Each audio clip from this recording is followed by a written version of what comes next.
Chapter 5761. The reporting eunuch was so frightened that he immediately knelt before His Highness the Crown Prince. He cried miserably, "Your Highness, why you?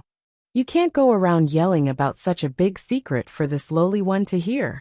You can just go and do it yourself in secret. Why are you yelling about it for this lowly one to hear?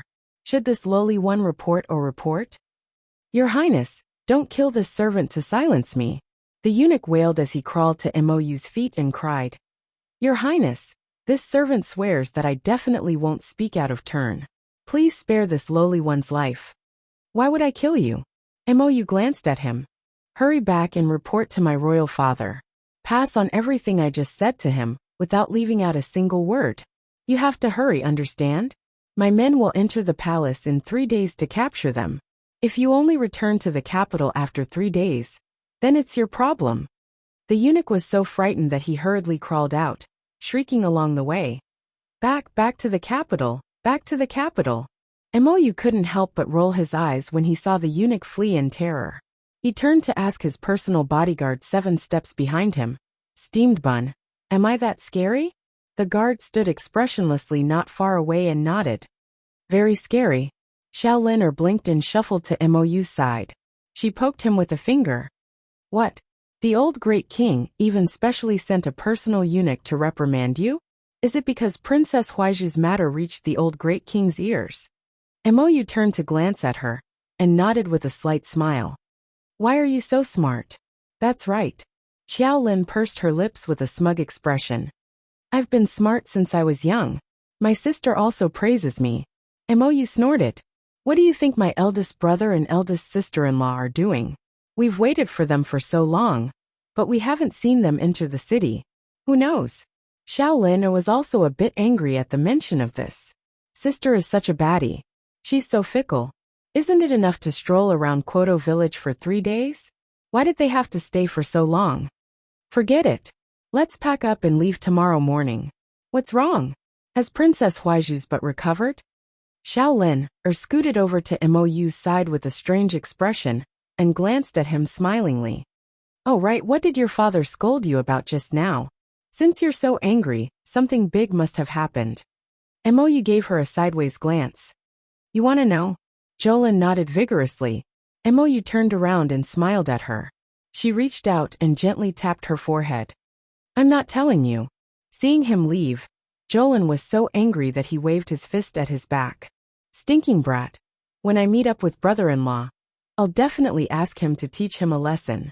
How arrogant." "Princess." Qing Luo lowered her head and instructed the maidservants to change Princess Huaiju's dressing. She even personally brought a bowl of nourishing snow lotus soup to Princess Huaiju. Huaiju's spirit had been weak for the past 2 days. Today, with great difficulty, her body's injuries had slightly improved. Only then did she have some strength to speak. "Chan Chunyan sent word of this matter back?" Qing Luo nodded. Guard Chen was also worried that there was no way to treat the princess's injuries, so he thought of sending word to Imperial Concubine Li. "Fool!" Princess Huaiju angrily slapped the mattress. I told him before, but he completely turned a deaf ear. "What did Auntie say?" "I heard that the great king sent a little eunuch to deliver a message to His Highness the Crown Prince." Princess Huaiju's expression turned somewhat ugly. "Princess, Guard Chen requests an audience." At this moment, a maidservant came to report. Princess Huaiju's expression instantly darkened. "Let him in." As soon as Chen Yan stepped into the room, he saw a bowl flying towards his head. "Princess." Chen Yan hurriedly knelt down and dodged the attack of the bowl. "I don't know what this subordinate did wrong to make the princess so angry. This subordinate knows his mistake." "You know your mistake?" Princess Huaiju was so angry that she clutched her stomach. "Didn't I tell you before not to ask Auntie for help? After these few days, can't you tell what kind of person His Highness the Crown Prince is?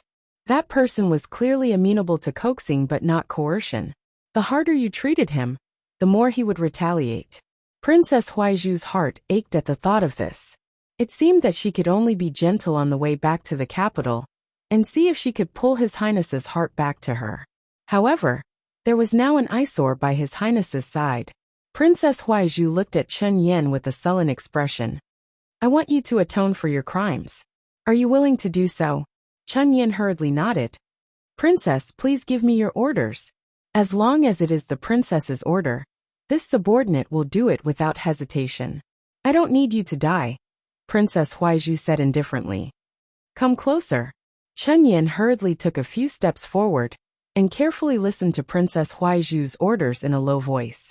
He nodded repeatedly. These, those, and everything here. Move them all onto the carriage. Qing Luo pointed at a pile of cushions on the ground and ordered arrogantly. Be careful. These are all the princess's personal belongings. Don't break them. Princess, let me help you onto the carriage. Be careful. Your body hasn't fully recovered yet. Be careful of your wounds. As soon as Jolin walked out of the door, he saw Qing Luo and the other maidservants yelling and shouting at some of the servants to move some things into the carriage. Jolin was leading a snow-white foal. He mounted the horse and patted it lightly. The foal suddenly galloped a few steps and spread its 4 wings. Amidst the exclamations of the crowd, it flew a few steps into the air. Jolin opened his mouth and yawned. He lay on the horse's back and reached out to gently rub the foal's ears. Aya, don't be naughty. There are too many people here. Get down. The foal folded its wings, which were tens of meters long, and reverted to the appearance of an ordinary horse. It shook its head and trotted off. Qing Luo's eyes widened in shock. She turned to look at Princess Huaizhu, whose expression was extremely ugly. She whispered, Princess Huaizhu, what is that? A mystical beast? They had lived in the lower star regions for so long, but they had never seen such a rare flying mystical horse. Their eyes widened, as if they had just seen a wondrous object. Princess Huaizhu's face burned. She glared at Qing Luo and the other maidservants. Put away the curiosity in your eyes. You good-for-nothings. It's just a small matter. Look at how scared you are. However, the envy and jealousy in her eyes were difficult to conceal. She thought to herself, where did this wild girl come from? How could she have such a mystical horse? Even as a princess, she had never owned such a mystical beast. To think that it could fly with 4 wings. Chapter 5762. Princess Huaizhu fiercely pulled back her gaze and slammed down the bead curtain. She sat back down in the carriage, feeling as if something was blocking her chest, making it hard for her to breathe. Qing Luo obediently knelt beside her and cautiously glanced at Princess Huaizhu's expression. She whispered, Princess, it seems that this Miss Qiao's identity is not simple. We know very little about Northern Mo's royal family. How about I send someone to inquire about that Miss Qiao's background? Huaizhu couldn't resist sneering. No need.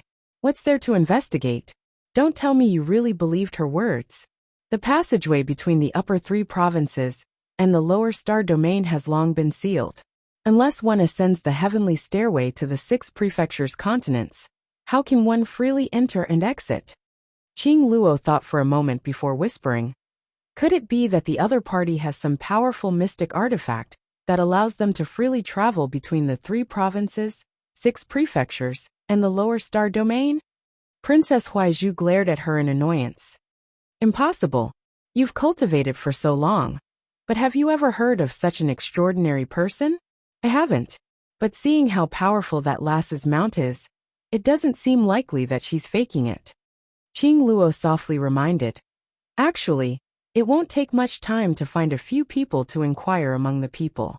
Princess, only by knowing yourself and your enemy can you win 100 battles. Princess Huaizhu thought about it and felt that this made sense. Thus she nodded. Then go do it. Remember not to let anyone else know.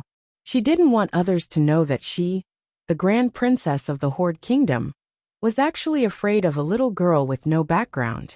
She didn't agree to Qing Luo's request to investigate that lass's background because she was flustered and uncertain. Huaizhu squeezed the handkerchief in her hand and had Qing Luo come closer to whisper. Then should we tell Chun Yin about the plan and postpone it? That's fine. Qing Luo nodded. To be safe, let's investigate thoroughly first. Although Princess Huaizhu was a bit unhappy, Xiao Lin's move just now was truly shocking and had a relatively large psychological impact on her. Qing Luo, this lass, was meticulous and had always been the one to advise her on many matters. Huai Zhu trusted her completely, and felt that there was nothing wrong with listening to Qing Luo's advice on this matter. Arbor's group stayed in Quoto village for several days, before deciding to set off for Shijiao City. There was even a small episode yesterday. Li Xinyu, who had been rescued by them earlier, had returned. When she saw Arbor, she kept shouting for help. At that time, many villagers of Li's village chased after her. When Li Xinyu saw Arbor and the others, she knelt down in front of them and cried for help. She said that the villagers of the Li's village disregarded her wishes and forced her to marry the idiot at the head of the village. No matter what, Li Xinyu was not willing to marry that fool. She ran all the way back to Arbor to make the decision for her. Arbor thought it was funny. They had only met by chance, and he was just saving her in passing. Why did he create so much trouble for himself? She looked at the villagers of Li's village, who were eyeing her covetously, and curled her lips speechlessly. For a moment, the villagers of Li's village did not dare to rush up and cause trouble. After all, in their eyes, the young men and women in front of them were like gods descending from the heavens. Their appearances were refined, and their temperaments were excellent. They did not look like people from their village at all. In their minds, the furthest they could think of was guessing which major city Qiaomu and the others were from. Before they figured out their identities, the villagers of Li's village naturally would not easily offend Arbor and the others. The village chief of Li's village came forward to talk to Arbor and the others. To be honest, Arbor did not want to care about this matter at all, especially when it involved that troublemaker Li Xinyu. Troublesome. Arbor already knew what kind of person Li Xinyu was, so naturally, he did not want to poke his nose into her business. Thus he said to the village chief, "We are not familiar with this lady. It is not convenient for outsiders like us to interfere in your village's matters. You can handle it yourselves." At that time, the village chief was stunned. In his eyes, this little noble in front of him was simply too knowledgeable and considerate. He hurriedly and humbly curtsied and agreed. Li Xinyu could not take it anymore. She screamed, crawled, and threw a tantrum in front of everyone, insisting that Arbor make the decision to save them. How could Arbor have a good temper? He directly led his people into the house. After the zombie tide was more or less resolved, they had found people to renovate and guard the house they previously left in Quoto village. The Qiao family members habitually went to a place to buy land and houses, although these properties and fields in the lower star domain were not of much use now, and most of them were given to loyal old servants to live in. But due to her obsession with these properties, since it was rare for her to come back, the little stoic would still urge her younger sister to visit her family's properties on the way back to the capital. Just take a few melons and dates, if you can. Li Xinyu was horrified. She didn't expect Madame Mo's personality to be so eccentric. She really did not care about her when she said she would. Now she was waiting for these big shots to save her life. They only needed to move their fingers slightly, and these villagers of Li's village would kneel on the ground and beg for mercy. It was clearly a trivial matter, but no one was willing to help her. Li Xinyu was furious and yelled and screamed outside the house. In the end, she was gagged by her villagers and dragged all the way back. Before long, the old folks guarding the Qiao residence went outside to inquire about the news and came back to tell Arbor that Li Xinyu took the 500 mystic currency betrothal money from the village's idiot family and ran away in the middle of the night after pocketing it. This time, they finally caught her with great difficulty, and the village chief ordered her to be married off. She had to get married whether she wanted to or not. After hearing about Li Xinyu's escape from marriage, Wu Shuang looked like she was looking at a weirdo and glanced outside the door. If she didn't want to get married, why did she accept the betrothal money? She didn't want to get married just because she took the money? She even described the other party as a bastard who forced her into marriage. She was clearly the one who was greedy and swindled money out of marriage. This was truly amazing. Third Fu nodded and said, "Thankfully, we didn't care about her lousy affairs. Otherwise, we'd be looking for trouble again." Arbor expressionlessly turned to look at the shocked Qiao Senior. "Do you understand?" Qiao Sen nodded fiercely. "Sister, you're right. Meddling in other people's business won't end well. Xiao Sun looked up at the sky and recited, I swear to the heavens that I will put away my saintly heart. From now on, I won't meddle in other people's business and won't mention idle thoughts. Everyone couldn't help but twitch their mouths. The little Stoic's education method had always been rather eccentric. Everyone packed their things and set out for Shizhou City. With their current strength, they could arrive in the time it took to brew a cup of tea. However, everyone came here to play, so they naturally walked and stopped to look around. They only arrived at Shizhou City's entrance when it was almost evening. Chapter 5763. At that time, the setting sun was shining in front of Shizhou City's city gate. Under the lofty city walls, two newly repaired city gates towered in the setting sun. Arbor's group arrived in a carriage. Just as they approached the city gate, they heard the clamorous sounds of gongs and drums. The citizens lining the streets held two long welcome banners and kept shouting, Welcome, welcome, welcome the arrival of the divine province's emperor and empress. For a moment, Arbor thought he had misheard. He glanced at Emolien, who was sitting next to him, in astonishment. Emolien didn't know whether to laugh or cry. It wasn't me.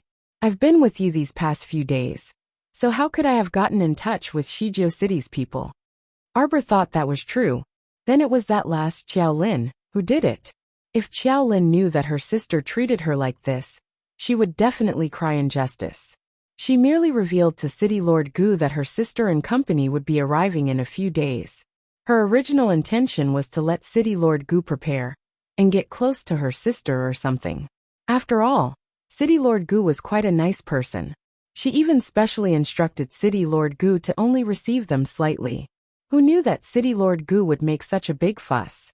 Arbor hastily lowered the carriage's curtain and covered his face with one hand, pretending not to see those brothers holding banners outside. The carriage arrived at Shizhou City's city gate for a routine inspection. A soldier standing outside the carriage announced loudly, You need to test your mystic strength to enter the city. If you want to stay for a long time, you need to scan your inner world and pay a portion of your supplies. Arbor's memories were instantly pulled far away. It was as if he had returned to that evening, when he dragged his entire family to Shizhou City's city gate. Like now, they had to test their mystic strength and pay their supplies to enter the city. However, there were many people fleeing back then, and there was a long line at the city gate. Unlike now, when order had basically been restored, there weren't many people fleeing here. Duan Yu couldn't resist laughing. Jojo, you even cheated me out of 500 mystic currency here, remember? Arbor expressionlessly glanced at him. Emolien's ears immediately perked up. He glanced at Duan Yu and nudged closer to his wife. What's going on? Tell me. Why don't you say that you were hanging out with a bunch of idiots from Daybreak Sect back then? Arbor snorted and turned to complain to her husband. At that time, the people from the Daybreak Sect even bullied me. There's a guy called Jia Mingren, who even made my father crawl under him. Duan Yu's mouth twitched. In the end, didn't you kick me until I fainted? I even had to compensate you with 500 mystic currency. The most shameful thing was that Shang Kuan and Jia Mingren didn't pay back the ransom fees. They were truly a pair of paupers. Emolien came back to her senses at once, and she turned to glare at Duan Yu. I remember now, your Daybreak Sect actually bullied my Jojo. Didn't you say 500 cultivation coins plus a kiss back then? I want to redeem the people of your Daystroke Sect. Duan Yu Arbor. Yuan Shurchen laughed heartily. There was actually such an interesting thing? Duan Yu grumpily retorted. She was only 7 or 8 years old at the time. What's wrong with kissing? It's not like kissing isn't allowed. Stingy. Emolien pounced over, wanting to beat him up, but Arbor hastily pulled her back. Arbor lifted the carriage's curtain with a whoosh and shouted at the soldiers outside. Hey, hey! Test, test. Fuck, these two were so annoying. They were so friendly to outsiders that they could wear the same pair of pants. But normally, they were always dog-eat-dog, so annoying. How could Emolien know the details of this incident in Shizhou City? It must be that scoundrel, Aoyi, who sent him a message. Arbor could only come up with this after racking his brains, so he shouted outside. Aoyi, Aoyi. There was no reply from Aoyi. Just as His Majesty betrayed him, This guy had already run far away to hide in a tree. Effed. And Wuxia couldn't resist laughing. Alright. I just saw him run far away. Let's enter the city first. Welcome. The voices on the street abruptly stopped. Everyone stared at the handsome men and beautiful women in front of them, as if they were immortals flying from outer space, and their gazes were somewhat dazed. Then, the leading sister-in-law hurriedly left the group and jogged all the way to Arbor's group. With a plop, she knelt on the ground. You must be guests from China.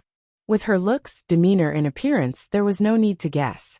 After all, they had never seen such a group of good-looking people in a small city like this. And Wuxia's mouth twitched, and she hurriedly reached out to help her up. Hey, get up first. Get up and talk. The sister-in-law shook her head repeatedly, and then waved her hand twice in command. The passers-by on both sides seemed to have suddenly reacted, and the sound of gongs and drums resounded in the sky as they shouted, Welcome. Arbor. She really didn't want to bother with these fools. Quickly report to the city lord that the guests from China have arrived. After the sister-in-law shouted, several soldiers immediately reacted and hurriedly mounted their horses, galloping to find the city lord at lightning speed. When the city guard standing at the side saw such a large group of people, he couldn't help but ask, Do we still need to test them? Test my ass. The sister-in-law went up and slapped the back of the fool's head. Hurry up and welcome the guests in. At this moment, Arbor was in a mess in the wind. The 7 flowers in the star domain were chattering noisily. Jojo, we're coming out. It looks so lively here. It's so fun. I want to go out and take a look. Sir Jojo's head hurt from all the noise, and he waved his hand to let them out. The sister-in-law, who was enthusiastically exchanging greetings with them, was instantly startled. In the blink of an eye, 7 or 8 more people appeared from the original group, and this really made them dumbfounded. The crowd on both sides of the street exclaimed in unison, Immortals, they're immortals. Gu Qifeng hurriedly rode over with Mr. Zhang. When he saw Emolien and Arbor standing at the front of the crowd, his eyes immediately widened. The two of them hastily jumped off their horses and rushed over. They were so excited that they almost made a mistake in their greetings. They prostrated themselves on the ground and almost shouted, This official greets His Highness the Crown Prince. However, they hastily corrected themselves. This subordinate greets His Majesty and Her Majesty. Arbor looked at the 2 people in front of him and sighed with emotion. She had a very good impression of City Lord Gu and Mr. Zhang. When their family lived in Shizhou City, City Lord Gu and Mr. Zhang took great care of them. The Qiao estate in Pear Blossom Alley was remodeled from the City Lord's estate's private garden. It was secluded and quiet, and no one usually dared to disturb them. City Lord Gu, Mr. Zhang, long time no see. Gu Qingfeng and Zhang Yan excitedly went up to greet them, their eyes almost red. They still clearly remembered the scene when Miss Qiao's family came to Shizhou City that evening. It had been almost 13 years since Miss Qiao left for the Holy Water sect. Chapter 5764. Gu Qingfeng and Zhang Yan were very happy to reunite with their old friends. They didn't expect that they would have the opportunity to meet them again in their lifetime. The 2 of them welcomed everyone to the City Lord's mansion and warmly greeted them with a banquet. On the other side, the Great King's backyard was on fire. First, the little eunuch who followed the Great King's order to reprimand the Crown Prince cried for his father and mother to return to the palace. He repeated the Crown Prince's words word for word to the Great King. Then, something happened to the Great King's new favorite, Imperial Concubine Li. A group of men in black rushed to Imperial Concubine Li's bedroom and dragged her out. Although the Great King sent many guards to protect Imperial Concubine Li, Imperial Concubine Li was still dragged out of her bedroom. After a series of rescues, Imperial Concubine Li's life was not in danger, but she was beaten up by a group of people. It didn't take a genius to figure out who was behind this. The Great King was so angry that he rushed to the brilliant Sun Hall in the middle of the palace. He originally wanted to reprimand Empress Zhao. He didn't expect to run into his own mother. He failed to reprimand the queen and was kicked out by the Empress Dowager as a result. This joke spread overnight. The great king was so angry that he didn't go to court for 3 days. On the 4th day, when Empress Dowager Meng's carriage arrived at the entrance of the great king's palace, the old great king was so scared that he sneaked out from the back door and obediently went to court. Imperial concubine Li's beating was in vain. It was said that Imperial concubine Li was so angry that she lay in her own pearl flower palace for 7 days and couldn't get up. She had to simmer it with pigeon soup 3 times a day to make up for it. After that, Empress Zhao found an excuse to send people to the Pearl Flower Palace to reprimand Imperial concubine Li again and cut off half a year's monthly allowance. At this point, the old great king stopped. He didn't dare to argue with the queen and could only secretly use his private money to help Imperial concubine Li. When these miscellaneous matters were gathered into information and passed to MOU, a certain someone only glanced at it indifferently before tossing it aside and not asking about it. On the other hand, Jolin treated these gossips as stories. When he was happy, he would laugh out loud and slap his thigh. The great king was still as cowardly as ever. Say, if your mother is so powerful, why doesn't she drive out all those orioles and swallows from the harem? Xiaolin asked in puzzlement. MOU looked up at the sky and thought for a moment before saying, maybe it's because my father is pitiful.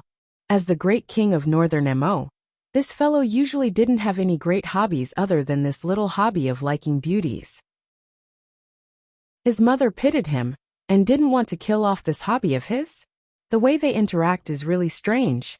The relationship between the great king and the queen wasn't good, right? How could he not have feelings for her after being together for so many years? If they really encountered any danger, the first person the great king would think of was still Empress Zhao. The relationship between the great king and the queen was harmonious, but they quarreled every other day. The great king would occasionally be angered by Empress Zhao until his blood boiled. Let's not be like them. It's really not good to interact like this. MOU reached out to push the little girl's forehead. Xiaolin nodded. Then, she came to her senses and stared at her with round eyes. Bah. We have to interact like big brother and sister-in-law. That's the normal way. MOU casually took a cup of tea and stuffed it into her hand. Take a nap after drinking the tea. Xiaolin couldn't help but be amused by this fellow. Who wants to interact with you? Interact with your sister. Speaking of which, we've been walking for 2 days already, but we really haven't seen any zombies. Also, that Spectre village you mentioned, is it still ahead? Aren't you going to take a detour to patrol? According to the patrol map you gave us, we'll have to take a detour for at least 10 days to half a month. MOU tilted her head and winked at her with a chuckle. Say, what's with sister-in-law's love for money? She's been away for so many years. Why does she have to patrol all the properties when she comes back this time? These properties couldn't be moved to China. Could it be that she wanted to stay and deal with them if she found something wrong with them after the patrol? Xiaolin glared at MOU. Even if she's been away for hundreds of years, what's my sister's is my sister's. My sister can give it away if she doesn't want it, but others can't snatch it away. I have to interrogate people on behalf of my sister and see if there's anyone who's secretly disobeying her behind her back. When she entrusted these properties to people to look after, she found some honest people. After so many years, she didn't know if any of them had changed. The main reason why Arbor sent his sister to patrol was to let her observe people's hearts. This was also a complicated life experience. At this time, Xiaolin still couldn't understand her sister's meaning. Arbor had put in a lot of effort for this pair of siblings. Oh. MOU nodded. Compared to the simple-minded Xiaolin, this fellow thought more. She could roughly guess her sister-in-law's meaning after thinking about it for a while. It seemed that her sister-in-law felt that Xiaolin was still too simple-minded after all these years. Knock, knock, knock. Someone gently knocked on the window of their carriage. Xiaolin lifted the curtain to take a look and saw a submissive and beautiful woman walking quickly beside the carriage. She said in a small voice, Your Highness, the wound on my princess back has split open again. Please stop for a moment and let the imperial physician treat her wound. Xiaolin turned to look at MOU, who was sitting on the side. The latter raised her eyebrows slightly and nodded lightly. Xiao Lin looked out of the window curiously and saw a female physician bow slightly and follow the maidservant named Qing Luo into Princess Huaiju's carriage. What's she doing? Xiao Lin looked like a curious baby. I think she's trying to trick you. A trace of amusement floated on Mou's lips. Oh, in your opinion, what is she trying to trick me about? I reckon that maidservant of hers will come looking for you again in a while. Xiao Lin's eyes turned as she said with a grin. Sure enough, a moment later, Qing Luo ran back tearfully and knelt outside Mou's carriage. She sobbed softly. Your Highness, the princess's injury is very serious. That physician Liang said that without a black grade or above hemostatic ointment, the princess's back injury will continue to spread. What do you want me to do by telling me this? Mou sat in the carriage and didn't even show his face. Only his indifferent voice traveled out. The girl called Qing Luo couldn't help but tremble slightly. Am I a physician? Do you think I can treat her just because you told me? Mou's voice grew colder. Since you can't treat Princess Huaiju, drag that physician Liang away and deal with her. Qing Luo's body trembled. Physician Liang, who was originally standing at the side and watching the show, suddenly trembled in fright and knelt on the ground with a plop. When Xiao Lin saw this scene, he almost laughed out loud. He hurriedly covered his mouth with his two small hands and coughed lightly. He stretched out his leg and lightly kicked Mou beside him. Chapter 5765. Can it be cured? Ink Jade pursed her lips and asked in annoyance. It can be cured, it can be cured, it can be cured. Physician Liang nodded repeatedly. She immediately got up from the ground and rolled back into Princess Huaiju's carriage. Jolin was amused.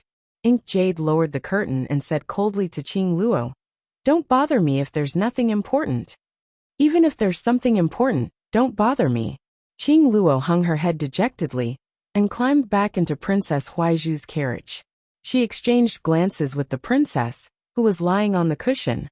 Although the master and servant didn't say anything, the exchange of glances was obvious. His Highness the Crown Prince is stubborn. I don't know what to do. Let's think of something else later. Princess Huaiju calmed down.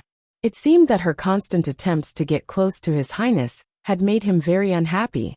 But when she thought about how she, a noble princess, had been rejected time and time again, she couldn't help but feel angry.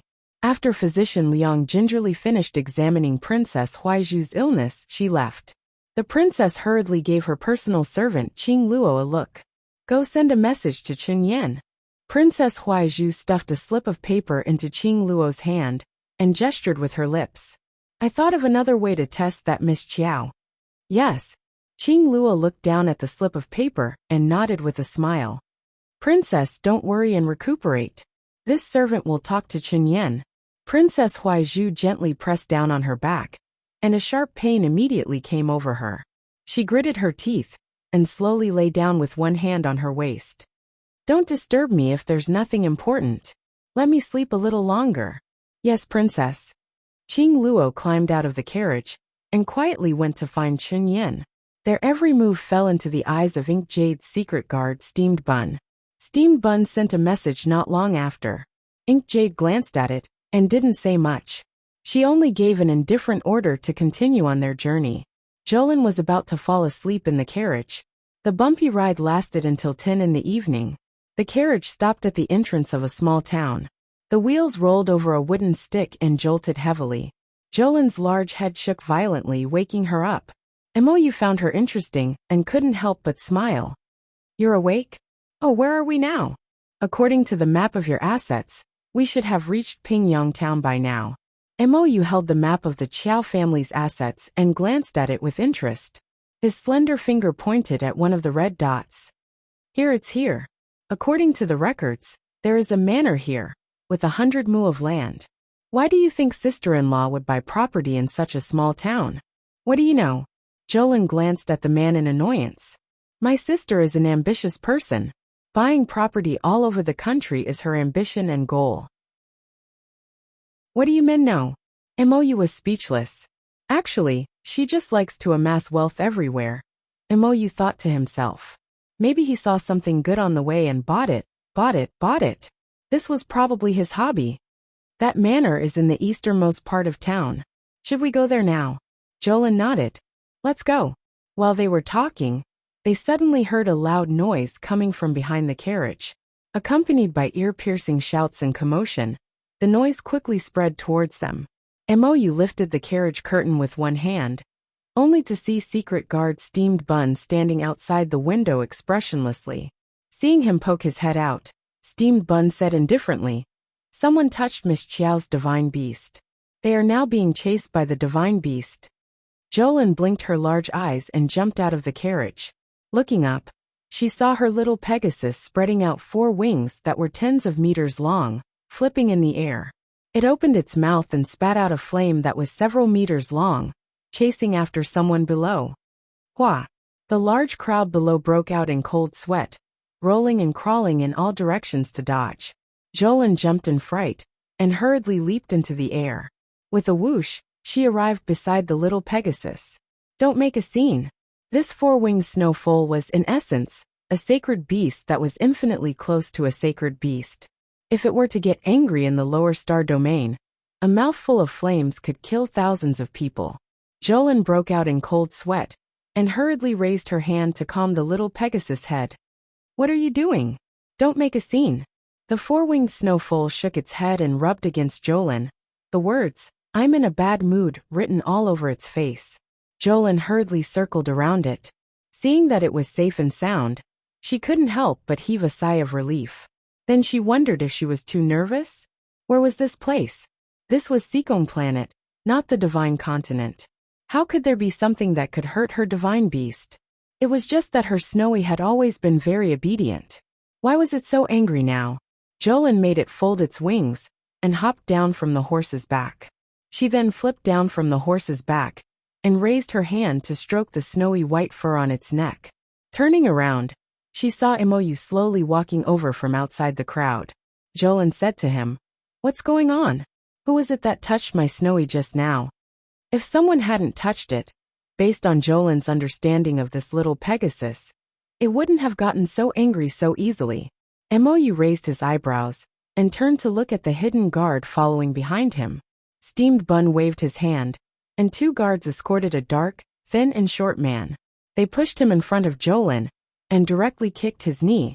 With a thud, that person knelt heavily on the ground, his entire body trembling like a sieve. Jolin glanced at that person and found that he was very unfamiliar. She didn't recognize him at all. "Who is this?" "Vice Captain Chen. Aren't you going to explain to us?" Mou smiled faintly and turned to glance at Chen Yan, who was standing there ramrod straight and unmoving. "Chen Yan, His Highness is calling for you," the 2 guards shouted angrily. With a cold face, Chen Yan strode to Mou and knelt on one knee as he sincerely said, "This subordinate doesn't understand what His Highness means." "Oh, see if this person is one of your people? You don't understand?" Mou looked at him in amusement. "Why would your people touch Miss Chiao's steed? When we were resting just now, this person wanted to feed Miss Chiao's horse. I don't know how, but he angered the horse."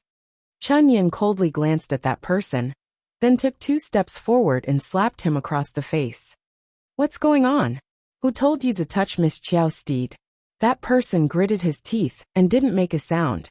Even when he was slapped, he only lowered his head and didn't say a word. "Chen Yan," Mou coldly called his name. "Are you still not going to confess? Vice Captain Chen wanted to steal the horse, right? What did you have someone add to the horse's feed?" Chapter 5766. Chen Yan's eyes flashed. "Miss Chiao, you misunderstand. Whether it's a misunderstanding or not, we just need to have the medical officer examine it." Xiao Lin didn't want to waste time with him and turned to glance at Black Jade. The latter nodded slightly and was about to turn to speak when the short, dark-skinned man, who had been caught, spat at the crowd and struggled to his feet, cursing angrily. "It's just a lousy horse. Why would this elder want to steal it? Your dog eyes must be blind, ow."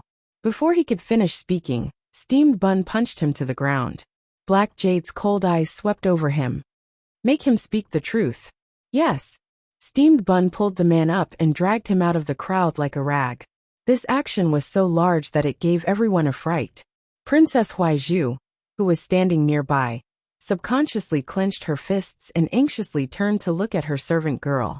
Qing Luo whispered, "Princess, don't worry. The people we sent are very tight-lipped. They definitely won't speak carelessly." "Idiot." Princess Huaizhu cursed in a low voice. She simply entered her carriage and didn't come out again.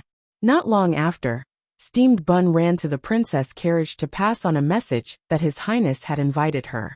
Princess Huaizhu, who was already ill at ease, felt her heart inexplicably thump. She gave Qing Luo a meaningful glance. Qing Luo hurriedly stepped forward and said coldly, "Guard Bao, does His Highness need something?" "Princess, you know very well what you've done. Why ask when you already know the answer?" Steamed Bun gave a fake smile and bared his teeth at the master and servant pair. Princess Huaizhu felt her heart clench. "What do you mean?"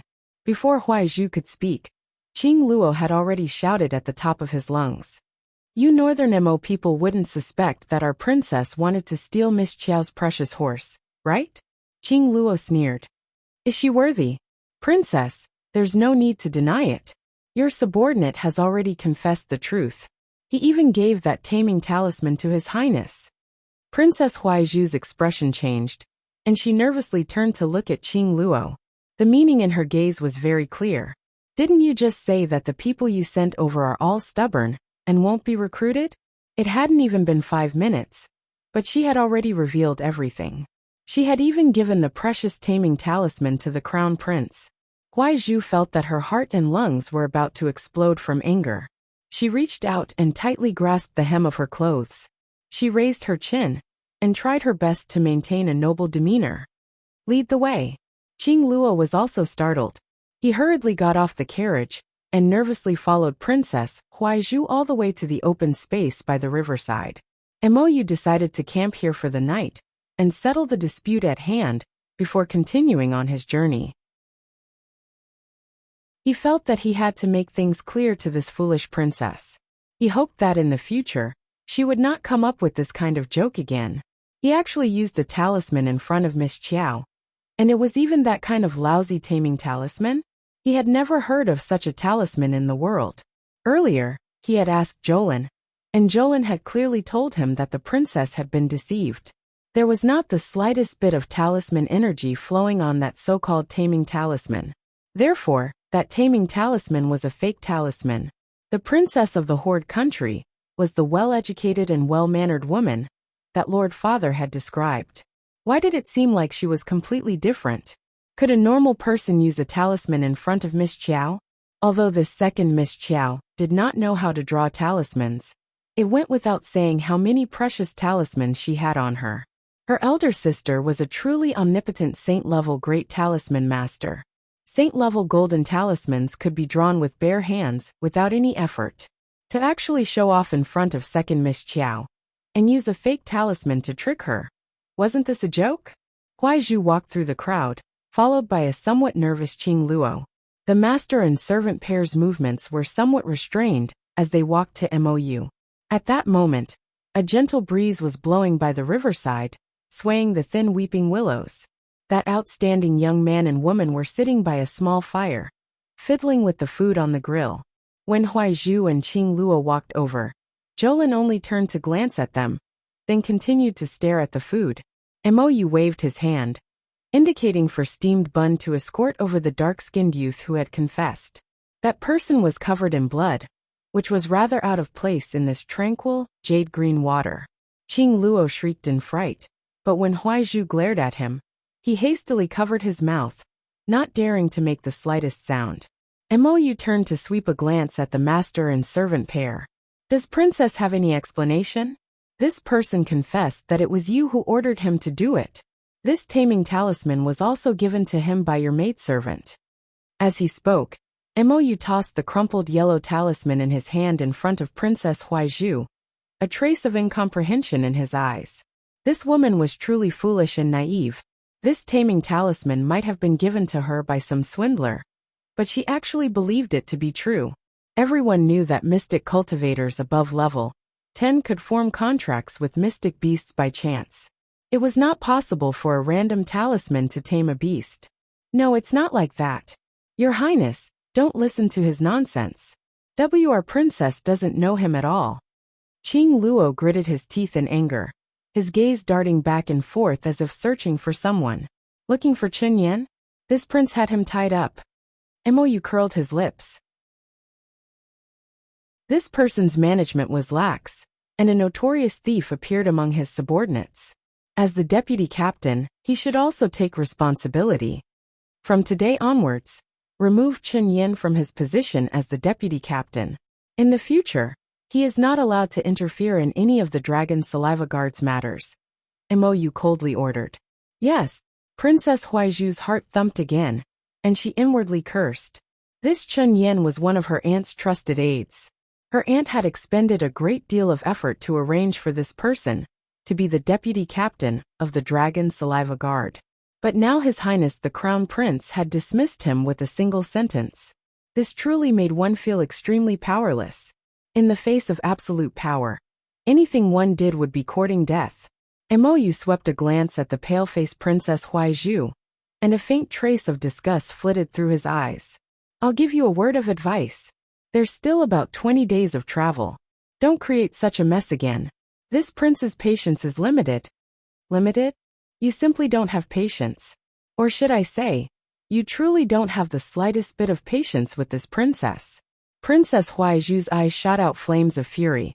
She was about to open her mouth to retort when an arrow unexpectedly flew through the air and landed beside her feet with a whoosh. She was so shocked that cold sweat broke out all over her body, and she fell on her butt. Chapter 5767. At the same time, dozens of gray-clothed assassins suddenly surrounded the carriage. Every one of them held a longbow in their hands and fired iron arrows at the group. Their speed was so fast that the group was caught off guard. 2 ordinary guards fell to the ground after being hit by the arrows. The leader shouted at the top of his lungs, "Capture him alive!" With a raise of his hand, countless arrows were aimed at Black Jade's carriage. Jolin turned her head and looked at Black Jade in dismay. The little girl hinted at Black Jade with her eyes. "Did you summon these enemies?" Black Jade hurriedly shook his head and shrugged helplessly. Looking at these people's attire, they should be assassins sent by the Kingdom of Strength. Steamed Bun jumped in front of the two and swept his sword, easily deflecting the dozen arrows. "Your Highness, this subordinate will stall them here. Please take Miss Qiao and leave." Black Jade and Jolin's mouths twitched at the same time as they silently looked at each other. They didn't think that the Crown Prince's personal hidden guard would be so good at acting. Looking at this drama queen, it was truly comical. Jolin rolled her eyes at the sky. It didn't take long for Mou's guards to outflank the enemy and beat them back. The funny thing was that Steamed Bun was still jumping around in front of them, waving his longsword while looking around with bright eyes. He couldn't wait for a few more arrows to come out for him to block. But after waiting for a long time, not a single arrow came out. This person awkwardly turned his head to look at the expressionless Crown Prince. Steamed Bun lightly coughed and said in a small voice, "Your Highness, this place isn't safe. You should take Miss Qiao and leave first." Jolin rolled her eyes at him and hopped off the carriage. Steamed Bun hurriedly took 2 steps forward and used his arm to block Jolin's path. "Second Miss, be careful." Black Jade couldn't help but cover his face. He now had reason to suspect that when he trained the hidden guards, he placed too much emphasis on loyalty and neglected the most important point, IQ. Jolin expressionlessly looked at Steamed Bun and silently walked around him. She lifted her feet and walked towards the 2 guards on the ground. These 2 men were ordinary guards. They didn't have time to guard against the arrows at the beginning. They were the first to be hit by the arrows and fell to the ground. The injuries on their waists were more serious. Jolin squatted beside the 2 of them and skillfully stopped their bleeding before applying medicine on them. Bodyguard Steamed Bun stared blankly at Second Miss Qiao's smooth movements. He laughed foolishly and said, "Second Miss is a doctor." "Not a doctor." Jolin shook his head. She was a dabbler in medicine, so she naturally knew how to deal with simple external injuries. As for those complicated internal injuries or poisons, it could only be said to be half-baked medical knowledge. Steamed Bun watched as she stopped the two guards bleeding with a flip of her hand. After giving them the medicine, their complexions gradually improved, and they felt very impressed. Seeing how humble Xiao Lin was, his good impression of her naturally increased. He thought to himself, no wonder His Highness looks at Second Miss Qiao like a bedbug looking at honey. It turns out that Second Miss Qiao is beautiful, kind, and skilled. She has so many good points. If His Highness knew that this fellow was slandering him in his heart, he wouldn't think anything of it. After Jolin finished treating the two's injuries, she had everyone carry them away to recuperate. Looking over, she saw the leader of the gray-clothed men from the Li Nation raise his hand and shout, "Pull back! MOU!" This group of problematic assassins from the Li Nation really weren't professional enough. They looked like they were here to be funny, and they even said some nondescript Jianghu jargon before leaving. These people are the hidden guards arranged by the Li Nation's imperial family? Second Miss Qiao asked in astonishment. They really didn't look like much. They shouldn't be. MOU shook her head helplessly. They look like they came to scout ahead of time. Scout ahead? But didn't they already scout ahead when we were outside Shizhou City? According to MOU, the small group of people who attacked Princess Huaizhu outside Shizhou City were also sent by the Li Nation to stop the princess from entering the city. It looked like they were rather stubborn towards this Princess Huaizhu. Why must the Li Nation's people stop this Princess Huaizhu from entering the Mo Kingdom capital? Bodyguard Steamed Bun explained with a smile. Second Miss, this subordinate is clear about this. The Li Nation is located on our country's northwestern border. In recent years, the nation's power has been growing stronger by the day. And the Lang Nation originally belonged to their jurisdiction, so we have to pay tribute to them every year. Although the zombie disaster has been improving in recent years, the growth of crops and the like is still very slow. Bodyguard Steamed Bun explained unceasingly. This Lang Nation was originally a small nation. After being oppressed by the Li Nation these past 2 years, its vitality has been greatly damaged, and the entire nation is in a state of not being able to eat their fill. Now that the Lang Nation suddenly wants to jump out of the Li Nation's sphere of control, the Li Nation naturally isn't willing. When they heard that the Lang Nation intends to send their princess to our northern Mo for a marriage alliance, they impatiently mobilized their troops, and impatiently tried to sabotage this marriage alliance time and time again. Second Miss Qiao gave an "oh." She peeked at MOU before turning to leave with a humph. Liar, still saying it wasn't a marriage alliance. Then they were here for a marriage alliance. MOU knitted her brows and glared at the talkative bodyguard Steamed Bun, saying in a chilly voice, I see that you've been living comfortably these days. Your face has even grown round. When you return to the capital tomorrow, you should go to Marshall Mountain and report yourself. You should train hard. Bodyguard Steamed Bun. What did I do? His Highness is suddenly angry. Is His Highness's intermittent mental illness acting up again? Is that right? Is that right? Seeing MOU float away from him, Bodyguard Steamed Bun bitterly hung his head and turned to roar at the bodyguards behind him. What are you all still standing there for? Pursue. I want to see him, dead or alive. He was infuriated to death. It was all these Li Nation people's fault for finding trouble with His Highness all day long. Now, His Highness was venting all of his unhappiness on him. Who did he offend this time? He had to exterminate these rascals from the Li Nation and teach them a lesson. Your Highness, Princess Huaizhu fainted from fright. MOU, who had been given the cold shoulder outside the carriage, was currently vexed. She turned around and heard Physician Liang speaking to her with trepidation. She grumpily scolded. Am I the physician or are you the physician? If you have to report every trivial matter, what's the use of being a physician? If you can't handle it well, then scram as soon as possible. Stop being so long-winded. The pitiful Physician Liang had only made a single report, but she was rebuked by His Highness in a fit of rage. She immediately covered her head and fled like a rat, trembling in fear and not daring to say anything else. MOU still wanted to board the carriage, but she saw a pillow being thrown out from inside. Shaolin huffed, she's asleep. Chapter 5768. MOU couldn't help but be amused. she said in a low, muffled voice from outside. You can still talk to me when you're asleep. Xiaolin didn't say anything. Then, she heard the window beside her move. A figure rolled in from outside the window, and nimbly rolled to her side. Xiaolin stomped her leg and kicked him. Mou hurriedly dodged, one hand blocking in front of her face, and the other grabbing the left leg that kicked over. She cried out, Damn girl, are you trying to kill me? You don't learn the good things, but you're learning my sister-in-law's bad habits. Xiaolin retracted her leg and sat up cross-legged in a huff. Try saying that again. What did I say? My sister-in-law is beautiful and generous. She's the best person in the world. Damn girl. She wanted to record his words into the voice transmission jade talisman, so that she could viciously complain about him in front of her sister-in-law. Jolin looked at this guy with a curious expression. It had to be said that this guy was rather vigilant, and had a way with words and actions.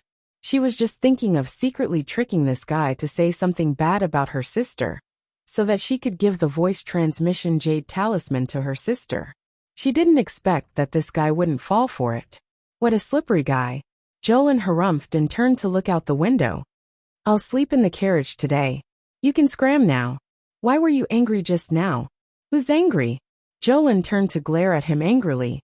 She was actually rather puzzled in her heart. Just now, when she heard bodyguard Steamed Bun say that, she felt inexplicably uncomfortable in her heart. It was as if the word marriage alliance was particularly grating on her ears. Mou inched closer to her and stealthily pressed Jolin's small hand with her paws that had nowhere to put them. Actually, Steamed Bun's words can't be taken seriously at all. Think about what kind of person I am. Am I the kind of person to be manipulated by others? Don't worry. I definitely won't agree to something as nonsensical as a marriage alliance. I've already thought about it. Imperial father has so many concubines. It doesn't matter if he takes 1 or 10. When the time comes, I'll just let this princess marry him as his concubine.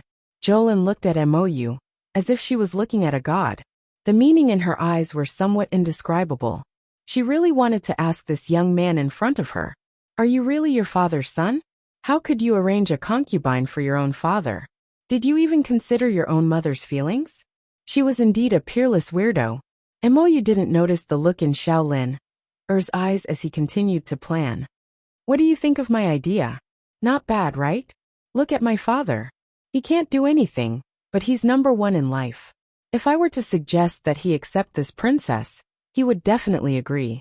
Jolin looked at the old man with a strange, frozen expression. After a while he stammered. This matter is a little inappropriate. What's wrong? Mou furrowed his slender brows. His restless claws gripped the little girl's small hand tightly as he shifted half of his body closer to her. Didn't you say that her aunt is your father's new favorite for the past 2 years? Mou rolled her eyes. You're worried about this. That's not a problem, I'm telling you. So what if my aunt is in my father's palace? If this niece enters the palace, won't the family be reunited? PFFF Jolin tilted her small face and almost choked on her own saliva. I feel that your current development is a bit worse than Big Brother's. This was the truth. Thinking back, when Big Brother was still the crown prince, he didn't seem to have screwed over the old great king like this. The old great king had really committed an old sin. Why were both his sons so screwed over in the end? Mou became agitated and tightly gripped Jolin's small hand. He asked agitatedly, Then do you feel that I've already surpassed my father? Jolin's gaze fell on their intertwined hands, and her face inexplicably heated up. What the hell was going on? When did her small hand get grabbed? She angrily pulled her hand back and lifted the curtain. Without another word, she threw this crown prince you out. Scram. Unrestrained syllables slowly rippled through the summer night. On the sparkling riverside, Steamed Bun's imperial bodyguard and the others turned to look in shock. They saw their elegant and graceful master being thrown out of the carriage by the little girl. Roar! The curtain fell in front of their master with a whoosh. Everyone. Oh, it was probably a misconception. It definitely was. With their understanding of the screwed-over crown prince, it wasn't very likely that he was a master who would suffer losses. After Xiaolin threw the noisy man out of the carriage. She tossed and turned for most of the night, and only fell into a deep sleep when it was almost 10 o'clock in the morning. When she woke up, she found that the carriage was already on the road. The body of the carriage swayed slowly, but it wasn't considered bumpy. She quickly got up and heard a faint resentful voice from the corner. "You're awake?" Jolin looked up and saw a certain someone sitting diagonally across from her with an aggrieved expression. "Why are you here? This is my carriage." He was furious. This stinky girl actually threw him out of the carriage like this yesterday. Was he shameless? "Oh." Jolin looked at the spacious carriage and raised her hand to touch her nose. It seemed that something like this had happened yesterday. She had occupied his carriage and rested for the entire night. When sleeping in Mou's carriage at night, as long as the cover in the middle was put down, it would be a large bed. In the morning, when the cover was turned over, it would be a small tea table with cushioned seats on 3 sides. Rather than sleeping in a damp tent for the entire night, it was better to sleep in the carriage. Commandeering this fellow's carriage was a must. The little girl pursed her lips. "I'm hungry." Mou's eyes widened. "Your storage talisman is full of food." What she meant was, a rich little fellow like you should be the one to take out all the delicious food and share it with us. Jolin had an instinct to protect his food and hurriedly shook his head. "Didn't you make porridge this morning? Give me a bowl of porridge. Half a plate of side dishes is enough." The food in the storage talisman wouldn't spoil. She just liked to store things and keep them for herself to slowly enjoy. "Stingy." Mou lightly snorted and lifted the carriage curtain to say a few words outside. Not long after, someone brought a piping hot pot of porridge into the carriage, along with 4 plates of pastries and 4 plates of side dishes. It was quite a sumptuous meal. Jolin's large eyes lit up, and she immediately felt that her life was complete. She turned and jumped off the carriage to wash her face by the river. She quickly jumped back into the carriage and picked up her small bowl of porridge to eat. "I remember that you're a water spirit." What's wrong? Then why did you go to the river to wash up just now?" Second Miss Chow gave him a strange look. "Because I'm happy." There was clean river water outside to wash her face. Why would she waste her own water spirit? She didn't need to replenish her spiritual power. Chapter 5769. Wouldn't it be better to use water? It's clean and refreshing. The river is full of small floating things. Don't you think?" Before Mou could finish his sentence, his mouth was stuffed by the little girl's pastry. "So long-winded." Jolin rolled her eyes at him in annoyance. "Small floating things? So picky." Jolin took a piece of pastry and put it into her mouth. As she ate, she glanced at him with a warning look. "If you keep nagging, I'll kick you out of the carriage." Mou guessed the little girl's meaning and silently shut his mouth. The carriage moved forward slowly. Mou took a sip of tea and asked mildly, "What do you plan to do with that woman?" After yesterday's commotion, that woman fainted again. In the end, she managed to escape and did not do anything to her. Now that a day had passed, Mou naturally wanted to ask the little girl's opinion. If the little girl wanted to punish her, then it was reasonable. After all, someone had touched her 4-winged snow colt. This was not a joke. "Forget it." Jolin pursed her lips and waved her hand. She wasn't in the mood to talk to that woman again. Looking at that woman's body, she seemed to be very weak and would faint at any moment. If she fainted before she could deal with her, she wouldn't be able to bear the responsibility. No one would say that she was bullying the weak. "You're so kind." Mou snorted. There was some dissatisfaction in his words. Jolin could not help but smile. After breakfast, the carriage traveled for more than 4 hours. At noon, they rested in the wilderness for more than an hour. This time there was no danger. Nothing happened. Princess Huaizhu, who had fainted several times, was also helped out of the carriage. Her face was still a little pale. She looked weak and delicate. When she spoke, it was as if she was going to startle a small animal. Her voice was as small as a mosquito's and could not be heard if one did not get close. Jolin was as active as a boy. Otherwise, she would not have pestered her sister and insisted on going to the army camp with Chiao Senator. She hated to see such a delicate girl, who looked like a little white flower. She felt that she could be blown away by the wind. Therefore, when she saw the princess coming down for a walk, she simply walked further away and jumped onto a tree to enjoy the scenery. Princess Huaiju's eyes flashed. Qing Luo, who was accompanying them, muttered to himself in dissatisfaction. Princess, what is the meaning of this? Does he not want to see you? This was too obvious. As soon as she saw her supporting the princess, the little girl flashed away and flew so high and far away. It was obvious that she wanted to avoid them and didn't want to chat with them. Princess Huaizhu waved her hand indifferently and said ambiguously, Fine. I don't want to talk too much with such unruly people. Looking at this girl's behavior, she was too free and undisciplined. It was obvious that she had not received a good education. There was no point in lowering his status by talking nonsense with her. Qing Luo nodded and supported Princess Huaizhu as they strolled in the wilderness.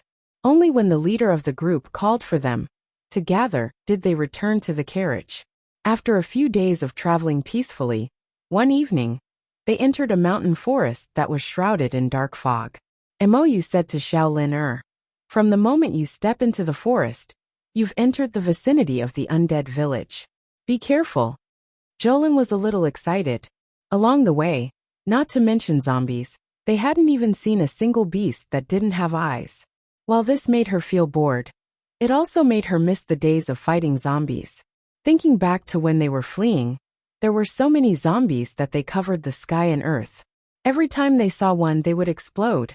Now it was so peaceful that she almost couldn't believe it. The lower star domain was really different from before. She couldn't help but think to herself. Mou didn't look very reliable on the surface, but looking at the smooth weather along the way and the peaceful lives of the people, one could tell that this guy was actually quite reliable. At least, he was many times better than that bear of a father of his. Brother Yu was just getting off the carriage when he turned back and caught a glimpse of the little girl. He couldn't help but blink. You're sneaking glances at me. Shaolin hurriedly retracted her gaze and jumped down. Looking around at the dark fog, she frowned and said, Are we staying here tonight? Once we enter the undead village, the fog will be even thicker. We won't be able to see anyone in front or behind us. Mou nodded and said, Especially at night, it's even more so. We're still on the outskirts of the village, so we can still see a little clearly. Seeing this little girl squirming around beside him, Mou couldn't help but rub her forehead. That's why I want you to stay by my side. Don't run too far away. Don't take this lightly. Got it, got it. Shaolin waved her hand and sniffed her little nose. She leaned closer to Mou and said, Let me tell you, there should be zombies here. You smell it? Mou couldn't help but tease in amusement. Jolin nodded his big head vigorously. I smell it. It's that extremely rotten smell of rotting corpses.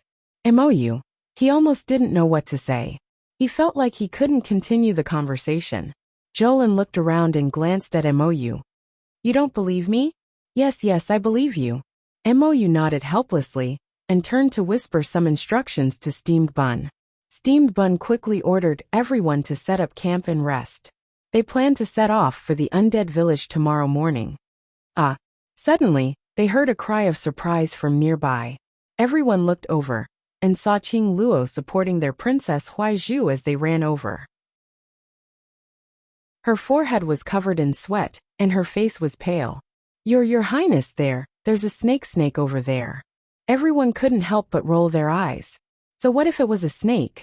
You're all mystic cultivators, not ordinary people who don't even have the strength to truss a chicken. You're too weak to be scared to this extent by a snake. Princess Huaizhu read the meaning behind everyone's gazes and couldn't help but feel resentful. Although she had some mystic energy, she had been pampered since she was young. When had she ever spent the night in this kind of deep mountain forest? There was wet vegetation nearby, and snakes and insects would occasionally scurry out of the trees. Every minute and every second challenged her fragile nerves. From now until we leave the village, we can't ride horses or carriages. Make preparations, Mou instructed indifferently. He had already stored the horses, carriages, and other items in his storage talisman. Everyone set up camp and didn't say anything else. From time to time, they would hear Princess Huaiju's screams. She was probably scared out of her wits because she saw another snake or insect. Jolin and Mou glanced at each other and saw a trace of speechlessness in each other's eyes.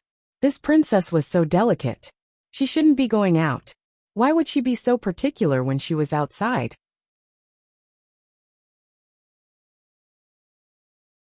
Chapter 5770. This wouldn't do, that wouldn't do. She had to bring along a portable house. Unfortunately, her heart was higher than the sky, and her life was thinner than paper. She didn't have the fortune of having a portable spirit domain. Xiaolin couldn't help but ask helplessly, "How about I go over and take care of them for them?" No need. In terms of ruthlessness, no one could beat the Mo family's ruthlessness. That kind of indifference and contempt that came from the depths of their bones was absolutely innate. It's not like they don't have hands and feet. If they don't know how to take care of them, they'll just be food for poisonous insects and snakes. It was simply baffling. He naturally didn't believe that the Grand Princess of the Hoarding Kingdom wouldn't bring along a few capable people with powerful mystic skills. She was merely using this kind of brainless method to attract his attention. He really couldn't bear to see such baffling tricks. Xiaolin. In reality, she only wanted to reach the Mo Kingdom capital safely and steadily, and then meet up with her sister and the rest. She didn't care about the other trivial matters. Mou swiped his hand, taking out a small white jade tent. The tip of the tent was pointed, and it emitted bits of brilliant light in his palm. Xiaolin nearly jumped up. "You stole this from brother-in-law, right?" This was clearly a top-notch spatial divine tool. Brother-in-law most likely made it when he was idle. Mou glanced at her and pursed his lips. "Don't tell me you didn't have it." The wilderness they were in a few days ago wasn't as vile as today, so the two tacitly made do for a few nights. But today's fog-shrouded land was very different from before. The air was filled with a moldy smell. Even if they squeezed into a normal tent, it would still be a crime. These two fellows were essentially the same kind. They were more accustomed to living like princes, so they naturally wouldn't wrong themselves. Even if Mou, this punk, didn't take out the divine tool, Xiaolin would most likely take it out. The two silently exchanged glances and both snorted. Mou tossed the small white tent in his hand into the distance. A 2-meter-tall tent quickly appeared. It looked like it was constructed from jade, sturdy and sheltered from the wind. The two entered the tent one after the other. Xiaolin also put away her 4-winged snowfoal. When Steamed Bun saw this, he hurriedly slipped in. Following him were a few of the Crown Prince's secret attendants. The interior of the jade tent was very spacious. There were at least 7 or 8 rooms. Jolin glanced at her and immediately shook her little head proudly. It was not as big as her mobile tent, nor was it as spacious. Even the rooms and decorations inside were not as good as hers. As expected, his sister was still the best. Whatever her sister had, Xiaolin had as well. What Big Brother has, this brat Mou might not have. Mou turned to look at her and didn't know whether to laugh or cry. This is a divine artifact that Big Brother made in the early stages. Naturally, it can't compare to the divine artifact in your hands. Xiaolin turned around and made a face at him before skipping into the last room on the left. The tent made of jade not only had a god-level defense function, but it was also soundproof and moisture-proof. It was warm in winter and cool in summer, soothing the mind and helping one sleep. Therefore, he slept well that night. The next day, when she came out of the tent, she saw Princess Huaizhu and her servants looking at her with dark circles under their eyes. What Xiaolin didn't know was that after they entered the tent to rest last night, the sharp-eyed Qing Luo saw that Prince Yu had made such a good item and hurriedly reminded his master. The master and servants arrived in front of the tent, shouting and yelling. Unfortunately, the tent was soundproof, and the people inside couldn't hear them at all. Mou and the others had long since gone to meditate and rest. Naturally, they did not know that Princess Huaizhu and her servants had spent most of the night in front of their tents. In the end, the two guards couldn't stand it anymore and persuaded him to leave. If they continued to yell and shout like this, no one in the camp would be able to rest. Xiaolin had a baffled look on her face as she walked over to the bonfire and sat down. Steamed Bun Imperial bodyguard hurriedly brought her porridge, noodles, and other food. As Xiao Lin ate, she received various glances from Princess Huaizhu from time to time. What's wrong with them? Xiao Lin looked at Steamed Bun Imperial bodyguard with a puzzled expression. Steamed Bun Imperial bodyguard helplessly curled his lips and whispered, "Second miss, you don't know. But after we entered the jade tent with His Highness last night, Princess Huaizhu and her servants have been wandering around outside the tent, wanting to go in. It's just that our jade tent is soundproof, so we didn't hear them yelling for half the night." Xiao Lin nodded speechlessly, thinking, this princess really spared no effort to get close to Mou. She must have really put in a lot of effort. But why do I always feel uncomfortable in my heart? It's probably because this Princess Huaizhu is too weak and delicate. She's not the type of person I want to be friends with. Mou walked out of the tent and put it away with a wave of his hand. Qing Luo sat next to Princess Huaizhu and carefully said, "They spent the night in comfort and didn't even think about our princess." Princess Huaizhu's delicate body was precious, but she had to spend the night in the open. Those little bugs and cockroaches made Princess Huaizhu's face pale. As servants, they all felt distressed. The princess has never suffered such grievances since she was young. So why doesn't His Highness Mou know how to take care of his own princess? Also, this Qiao second miss from the mountains is really not a good thing. Her skin was thick, and she wasn't afraid of being bitten by mosquitoes.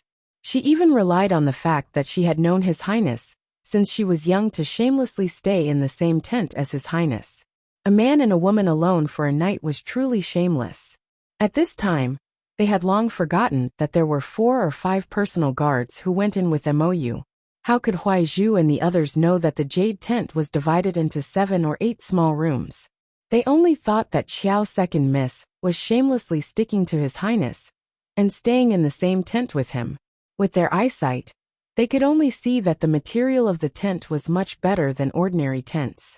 At night, it was only able to ward off some snakes and insects. Princess Huaizhu's heart was filled with unhappiness. After these days of interaction, she could also see that this His Highness Mou really didn't have any other thoughts about her. He didn't even give her aunt, imperial concubinely, any face. Otherwise, he wouldn't treat Chen Yan like this and remove him from his post without any mercy. Now, Chen Yan was still tied up at the back of the camp and couldn't even see him on a normal day. Huaizhu didn't know what Chen Yan's situation was. Mou casually ate some food and then ordered everyone to set out. Princess Huaizhu saw that he didn't even spare her a glance and couldn't help but feel depressed.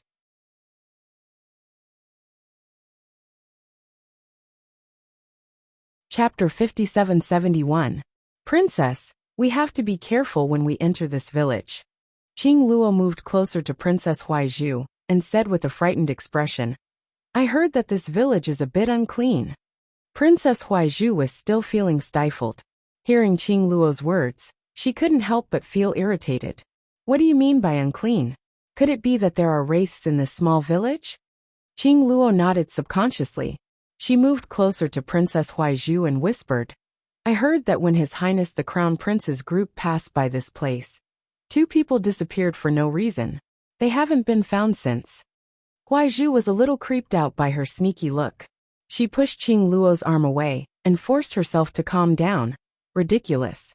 There must be someone hiding in the shadows, trying to act mysterious when no one is paying attention. Huaizhu suddenly stopped talking. She frowned as she looked at the group gathering quickly. Those Mo Kingdom soldiers moved rather quickly. In a flash, they were already far away. Qing Luo saw that the group had finished their preparations and had already entered the undead village. She hurriedly urged Princess Huaizhu, "Princess, there are many things that we'd rather believe than not. Let's hurry up and follow. What do you think?" Huaizhu wasn't very brave. Seeing the group moving forward, leaving her a large distance behind, she couldn't help but feel anxious. "What are you talking about? Why aren't you following?" Unexpectedly, she looked back and saw that the road they had come from was covered with a thick gray fog, and visibility was very low. He had a feeling that something terrifying was hidden in this gloomy fog. Princess Huaizhu's body trembled slightly. She hurriedly said to Qing Luo, "Hurry up and follow." Stop talking nonsense. Qing Luo didn't know what to say. Most of the group had already moved forward, but she was still nagging by her ear. Princess Huaizhu glared resentfully at the maid. She hurriedly had two maids support her and jogged forward. On the other side, Jolin waved her hand to disperse the thick fog in front of her. She calmly took out a thick scarf from her inner world and covered her entire face. The visibility in front of them was getting lower and lower. It was almost impossible to see anything within half a meter. Everyone's hearts sank. They couldn't help but quicken their steps. They followed closely behind, hoping that they wouldn't fall behind. Steamed bun would make everyone report their numbers every once in a while. Excluding the princess and her party, they had a total of 368 teammates. Nothing out of the ordinary had happened yet, but Steamed Bun's expression was extremely serious. After all, they had lost two of their teammates when they passed by the undead village. This incident was still fresh in their minds, and they still had not figured out what had happened. Everyone follow me, Steamed Bun said. What's the situation behind us? Princess Huaizhu, how many people do you have on your side? Have you counted them? Princess Huaizhu looked at Qing Luo with a puzzled expression. Qing Luo hurriedly said, There are 115 of them. Is the number correct? Steamed Bun said in a clear voice. Remember to count the number of people at any time.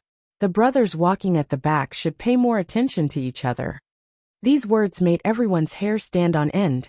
They couldn't help but want to quicken their pace and hug each other for warmth. Jolin took out a small butterfly. Its butterfly tail swayed gently, and a stream of light swept past. The little butterfly flew to the front and fluttered forward. Even the thick fog couldn't block the sparkling light. This butterfly can pass through the dense fog and guide us in the right direction? Black Jade asked curiously. Jolin nodded. Just follow him. Steamed Bun's spirits were roused, and he shouted, Everyone follow closely and count off. Jolin couldn't help but ridicule. He had just freaking counted off 3 minutes ago. And now he was doing it again. Wasn't Steamed Bun being too cautious? The frequency of counting off was a bit too high. The group of people finished counting off one by one. Princess Huaizhu said softly, Then let's also count off. This way, everyone can feel more at ease. Qing Luo nodded and said, The people of Jiang count off. Everyone, remember the number you reported this time. Wait for the count off at any time. When the Jiang soldiers finished counting off at 114, the crowd froze for as long as a minute. The group of Northern Mo soldiers seemed to have exploded, all talking at once. Just now they reported 114 people? Didn't they say there were a total of 115 people? That's right, that's right. I heard it very clearly. That's what they said. They're missing one. Right. They're missing one. They're missing one. Hurry and check. Princess Huaizhu didn't understand at first, but after hearing everyone's words, her hair stood on end. Qing Luo's small face was pale with fright, and he couldn't stop asking in a trembling voice, PR Princess, what do we do now? Count off again. 1, 2. The Jiang soldiers quickly finished counting off. This time, it was even worse. There was no more after counting off at 113. Another one is missing. Another one is missing. Everyone started to panic, especially the Jiang soldiers at the very back of the group. In their panic, they suddenly screamed and madly ran forward, knocking down several people in succession. Mou coldly said, Don't panic. Stand in your own positions. Take out all the light tools you can use. Dim rays of light appeared one after another in the fog. Jolin whispered, This situation isn't right. Should we put them into storage talismans to hide? If they can't even survive such a small setback, how can they become a true hero? Mou whispered back. Xiaolin raised his head to look at him. Amidst the dark mist, he could see that his bright black eyes were shining with starry light. The little girl curled her lips and secretly complained, What a man! Keep moving forward. Don't panic, Steamed Bun said loudly. There's someone in the fog. At the back of the group, among the Jiang soldiers, someone suddenly shouted in a trembling voice. It's not a person at all. It's a ghost. Ah, it's flying too fast. We can't see it clearly. Don't push and shove. You're pushing and shoving the princess. Qing Luo anxiously roared. He put one hand in front of Princess Huaizhu, protecting her as they retreated. Careful, Mou exclaimed in a low voice. She raised her hand and sent out a stream of divine power, blocking something that suddenly flew in front of Jolin with a clang. Jolin's eyes were sharp. He immediately saw what was flying over. It's a flying claw. The little girl tugged at Mou's clothes. She suddenly realized. The other party used this flying claw to catch people. Through the thick fog, visibility was extremely low. It was simply too easy to use a flying claw to drag away a few people from the back of the group, without anyone noticing. Outrageous! Steamed Bun shouted angrily. Who's playing tricks here? Come out!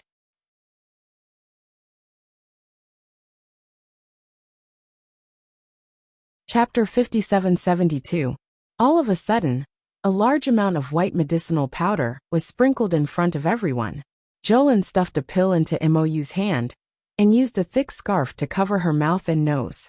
She said in a low, muffled voice, "Those who come don't come with good intentions." Suddenly, she felt a claw grab her from behind, and her body flew backward involuntarily. Mou reacted quickly and grabbed Jolin's arm. A huge force came from the depths of the dense fog, and even she was pulled over. "Your Highness!" Bodyguard Steamed Bun was shocked and hurriedly shot out. He saw His Highness pulling second Miss Qiao, and the two of them were pulled into the depths of the forest by hooks. Xiao Lin suddenly felt her body lighten as she was hugged by Mou. She instinctively reached out and wrapped her arms around his neck as she looked around her surroundings. But she saw that the fog where they were standing was even thicker than before.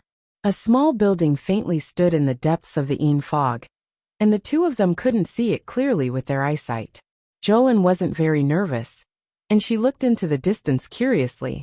She saw a black shadow slide past their eyes with a whoosh. Mou put her down and tightly held her small hand. He said in a low voice, "Be careful." Pretending to be mysterious, Jolin pursed her lips and suddenly took out a fire spirit talisman, throwing it in the direction the black shadow had suddenly rushed out. Boom! A bright flame lit up. The bright flame suddenly scattered the fog in front of them, illuminating the black shadow in front of them. That thing roared and turned its face around. The two of them saw that half of its face was scorched and blackened, and only one eye was left, looking at them with a sinister expression. A corpse puppet? Without another word, Jolin threw out another 4 or 5 talismans, encircling the man with half a black face. This half-human, half-ghost thing roared several times and dashed left and right among the 4 or 5 confinement talismans, baring its fangs and brandishing its claws as it roared angrily at the two of them. Mou rushed forward, and with a flash of his sword, he picked up several red-hot branches and threw them at the strange person. Although that person's movements weren't very agile, he actually knew how to dodge the fire. However, his movements weren't coordinated enough. His left foot tripped over his right foot, and he fell to the ground. Mou raised her hand and threw out a flying sword, which nailed the man's palm to the ground with a whoosh. Jolin was just about to run forward when Black Jade pulled him back. "Don't be so rash." Jolin turned around and glared at him a few times. He wanted to retort, but then he saw the strange man, who had been nailed to the ground by the flying sword, pull his hand forcefully and jump up. Ignoring the pain of having half of his hand cut off, the strange man clutched his severed hand and hurriedly fled. Jolin couldn't help but stare blankly for a moment before he muttered in a low voice, "I wonder if it's a human or a corpse puppet. It escaped quite quickly. He can't have escaped far. His lair should be up ahead." Mou turned and nodded at Xiao. "Let's go and take a look." Jolin lowered his head and saw that his hand had been held in that fellow's hand the entire time, and he hadn't let go even now. The little girl was a little embarrassed, and a strange feeling arose in her heart. She swung her hand a few times, but couldn't fling the man's hand away. She looked up and saw the latter's calm and solemn expression, as if he hadn't noticed that he was holding another girl's hand and walking forward. Jolin was just about to yell when Mou shushed her and tightened his grip on her hand. He pulled her along and jogged a few steps, squatting behind a bush, and motioned for her to look ahead. She saw that the strange man, who had escaped with his injuries earlier, was now in a row of open space in front of them. He turned left 3 times, right 2 times, and hopped up and down a few times before running towards the small house in the middle. Jolin said in a low voice. I didn't expect that there would be a maze array in this abandoned and run-down little village. Mou raised his brows. Jolin continued. But this array isn't very complete anymore. It seems that it's not very effective because of its age. Mou nodded and whispered in her ear. Then let's approach carefully. Jolin only felt waves of heat by her ear, and her little face couldn't help but redden. She turned her head and glared at him in annoyance, wanting to fling her hand away. But he held it tightly in his hand, and she couldn't break free. Don't be impatient. This guy nodded at her in all seriousness and glanced at her. When we get to the small house later, remember to follow behind me. Don't act rashly if I haven't convinced you. Hey, this guy actually dared to boss her around. The little girl glared at him a few times in annoyance, but Mou pretended not to see. The two of them came out of the bush they were hiding in, and quietly approached the broken array. Both of them were smart people, and they had already memorized the strange man's walking pattern by heart. As long as they followed the strange man's walking pattern, turning left 3 times and right 2 times, they naturally wouldn't be able to touch this broken array. After successfully passing through, the small house was in front of them. Right at this moment, the wind rustled the grass, and a rustling sound made Second Miss Chiao's hair stand on end. This sound Second Miss Chiao's large eyes widened as she turned to look. She saw a huge python more than 3 meters long, raising its sinister snake head, coming out from behind the small house. At this moment, it was spitting out its scarlet tongue, and its inverted triangular eyes stared fixedly at the two of them. Oh my god, it's a disgusting snake. Second Miss Chiao forced herself to calm down, but her body couldn't help but squeeze closer to Mou. Mou, who was carefully sizing up the python head, suddenly felt something and lowered his head to take a look. He saw that almost half of the little girl's body was in his embrace, and her expression was so nervous that he couldn't help but find it funny. Didn't you have a lot of fun playing with that little white snake by sister-in-law's side? How can that be the same? The little white snake's eyes were big and cute, and the python in front of them was covered in black and swarthy skin. There was no comparison at all. The most important point was that this python didn't look like a good person, and it was probably going to attack them. You go. Shaolin pushed Mou and stuck her small head out from behind him, looking at the python head with disdain. Compared to the little white snake's appearance, it was on a completely different level. Mou curled his lips in amusement, and his eyes suddenly turned cold as he reached out to release a huge beast. Roar! The fire dragon's hard claws hit a rock, and it was like crushing a row of tofu. When did you contract a sacred beast? Shaolin exclaimed in hindsight. Holy shit, this guy was really good at hiding. He didn't summon any beasts along the way, and she only found out now that this guy still had such a trick up his sleeve. Mou blinked innocently. You didn't ask. That 4-tailed eagle that's always by your side isn't your contracted beast. It isn't. I used sister-in-law's summoning talisman to play with it. Shaolin raised her hand and knocked his big head. Brother-in-law caught this sacred beast for you. If the python could speak now, it would probably greet 18 generations of Mou's ancestors.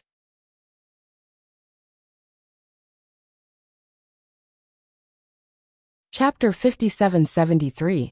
It had been in the lower star region for so long, and it had finally evolved into a spirit snake. Now that the other party had suddenly summoned a sacred fire-swallowing dragon, what was he trying to do? Could the lower star region allow such a thing to exist? Was that old heavenly Dao dead or crippled? Why didn't he show up and say something fair? Roar! A mouthful of angry flames sprayed onto the giant python's coiled body. The giant python didn't even have time to escape before it was completely ignited by that mouthful of angry flames. It hissed and fell to the ground, rolling back and forth. Black Jade pulled little Lin back a few steps and watched coldly as the python's tail rubbed against each other, causing dust to fly everywhere. Jolin couldn't help but shake her head. Sigh. Why didn't it just live properly? Why did it have to come out and scare people? Roar. After a roar, the strange person they had seen before suddenly jumped down from the second floor of the small building. He held a broom in his hand and was using all his might to hit the python's body. Unfortunately, how could the sacred beast's dragon flames be extinguished so easily? No matter how he hit it, the ignited flames still mercilessly swallowed up the python's body inch by inch. In just a moment, the giant python was swallowed by the flames. The strange person roared and suddenly turned his head. His single eye glowed with an eerie cold light as he glared at her and Black Jade. You were the one who provoked us first. You can't blame others. Jolin sneered and said calmly, if this strange person hadn't secretly used a grappling hook to catch people in their team and released the python to bite them, how could they have easily dealt with the python? Now he was still glaring at them with such a hateful gaze, as if they had done something wrong. What a joke. A faint longsword appeared in Black Jade's hand. There's no need to say anything to him. Look at him, he should be a half-mutated corpse puppet. But for some reason, he seems to have retained a trace of human consciousness. Kill him. As soon as Black Jade finished speaking, the fire-breathing dragon swiped its claw in the direction of the strange person. Black Jade waved her hand and flew in front of the giant dragon. Leave it to me. With that, she recalled the fire-breathing dragon. The longsword flew, and in a breath, it was already in front of the strange person. Clang! The sword landed on the strange man's skin, as if it had cut through a thin layer of metal. Shaoliner blinked and ran closer to see that the two of them had quickly exchanged dozens of blows. It was obvious that the strange man was being forced back by Mou. Go in and take a look. Mou gestured towards the small building. Jolin nodded in understanding. In a flash, he slipped past the two and went straight to the small building. This move seemed to have angered the eccentric. Jolin heard an angry roar coming from behind him, but it quickly stopped. Xiaolin turned around and saw half of the strange man's scorched and blackened face contorting in pain. His only eye was staring straight at her. Jolin didn't care how vicious his gaze was and flew straight into the small building. Then he heard a low growl. Jolin's arm was covered with a layer of water spirit barrier, and he raised his arm to block the attack. Clang! The opponent's claws, which were as hard as iron, knocked against her water spiritual barrier, but were quickly blocked. Jolin turned to look, and her scalp was about to explode. She saw a ghastly zombie standing behind her swaying. Its face was covered with rotten flesh, and it was impossible to see what it looked like. Judging from its shape, it seemed to be a woman. Its entire body was in tatters, and rags hung on its body. One of its arms was twisted in an abnormal way because of the recoil from Jolin's water spiritual barrier. Jolin took a deep breath and subconsciously took 2 steps back. It wasn't that she was afraid of this high-level zombie in front of her. It was just that this zombie emitted a rotten stench, and it was too pungent. She subconsciously wanted to run as far away as possible. It would be best if she didn't smell it. The female zombie roared and pounced in Jolin's direction again. Jolin was prepared this time, so she wouldn't let her hit her body. As the female zombie pounced, Jolin dodged to the side, and at the same time, threw out a spiritual energy ball. The spiritual energy hit the zombie's face and exploded. After a huge tremor, the strange man's shrill roar came from outside. There was a loud boom. Jolin turned to look and saw that Ink Jade had kicked the strange man in through the door. He rolled like a gourd and hit the leg of the table, and then the short cabinet on the opposite side. The things on top of the short cabinet were all thrown down. Half of the cabinet smashed onto the strange man's body. The air froze for a moment, and all sound came to a complete halt. Shaoliner looked at the dying strange man on the ground under the short cabinet with a serious expression. He then turned to look at the female corpse puppet, whose head had been blasted away by the explosion of the spirit energy ball. Naturally, he killed the female corpse puppet by blasting its head open with brute force. It was completely dead, and there was no possibility of resurrection. Jolin looked disgusted and moved closer to Ink Jade, who was walking over quickly. Ink Jade's expression was also very unpleasant. I didn't expect there to be a female zombie hiding in here. How are you? Have you been attacked? No. Jolin's expression was sour, and she waved her little hand hard. The smell is too bad. Let's get out quickly. Wait. Ink Jade grabbed her hand. Block your 5 senses first. Let's go upstairs and take a look. When the two reached the second floor of the wooden building, they were both shocked. Jolin hurriedly turned and rushed out of the wooden building. She found a random place and threw up. The second floor was like a large slaughterhouse. Dried meat hung from the beams, and the disgusting smell of blood filled the air. Ink Jade's expression was cold. She dragged the dying strange man out of the wooden building and slammed him to the ground. After a dull thud, the strange man struggled to raise his head and stared at the two of them coldly. You killed my wife. You deserve to die. You deserve to die. Jolin was furious. She went up and kicked his head hard. Lunatic, a real lunatic. In order to feed his wife, he turned all the people in the village passing by into the female zombies' food and stored them upstairs. What a sick person. Moreover, in order to capture these rations, this half-human, half-ghost thing even designed something like a hook lock. It could directly drag people through the Een fog and capture them effortlessly. If they encountered experts like mystic cultivators, they would encounter resistance. But with that giant python spirit beast, resistance was mostly useless. If they encountered ordinary villagers passing by, capturing these rations would be as easy as taking something out of a bag. What do you know? What do you know? My wife is the best woman in the world. The strange man lay on the ground and roared angrily. But he was like an arrow at the end of its flight. He spat out mouthfuls of blood when he opened his mouth.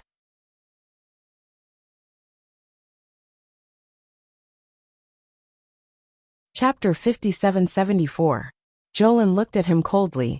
So this is the best way for you to keep her here. You clearly know that she's already lost consciousness, but you still use the stupidest method to keep her here.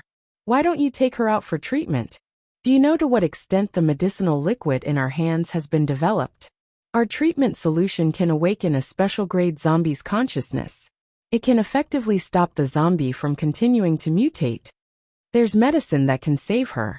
If you take her to Seacombe Planet's zombie rescue station, you can change her fate. But now, he missed the best time for the zombie's treatment. This man was bound to pay the heaviest price for his stupidity.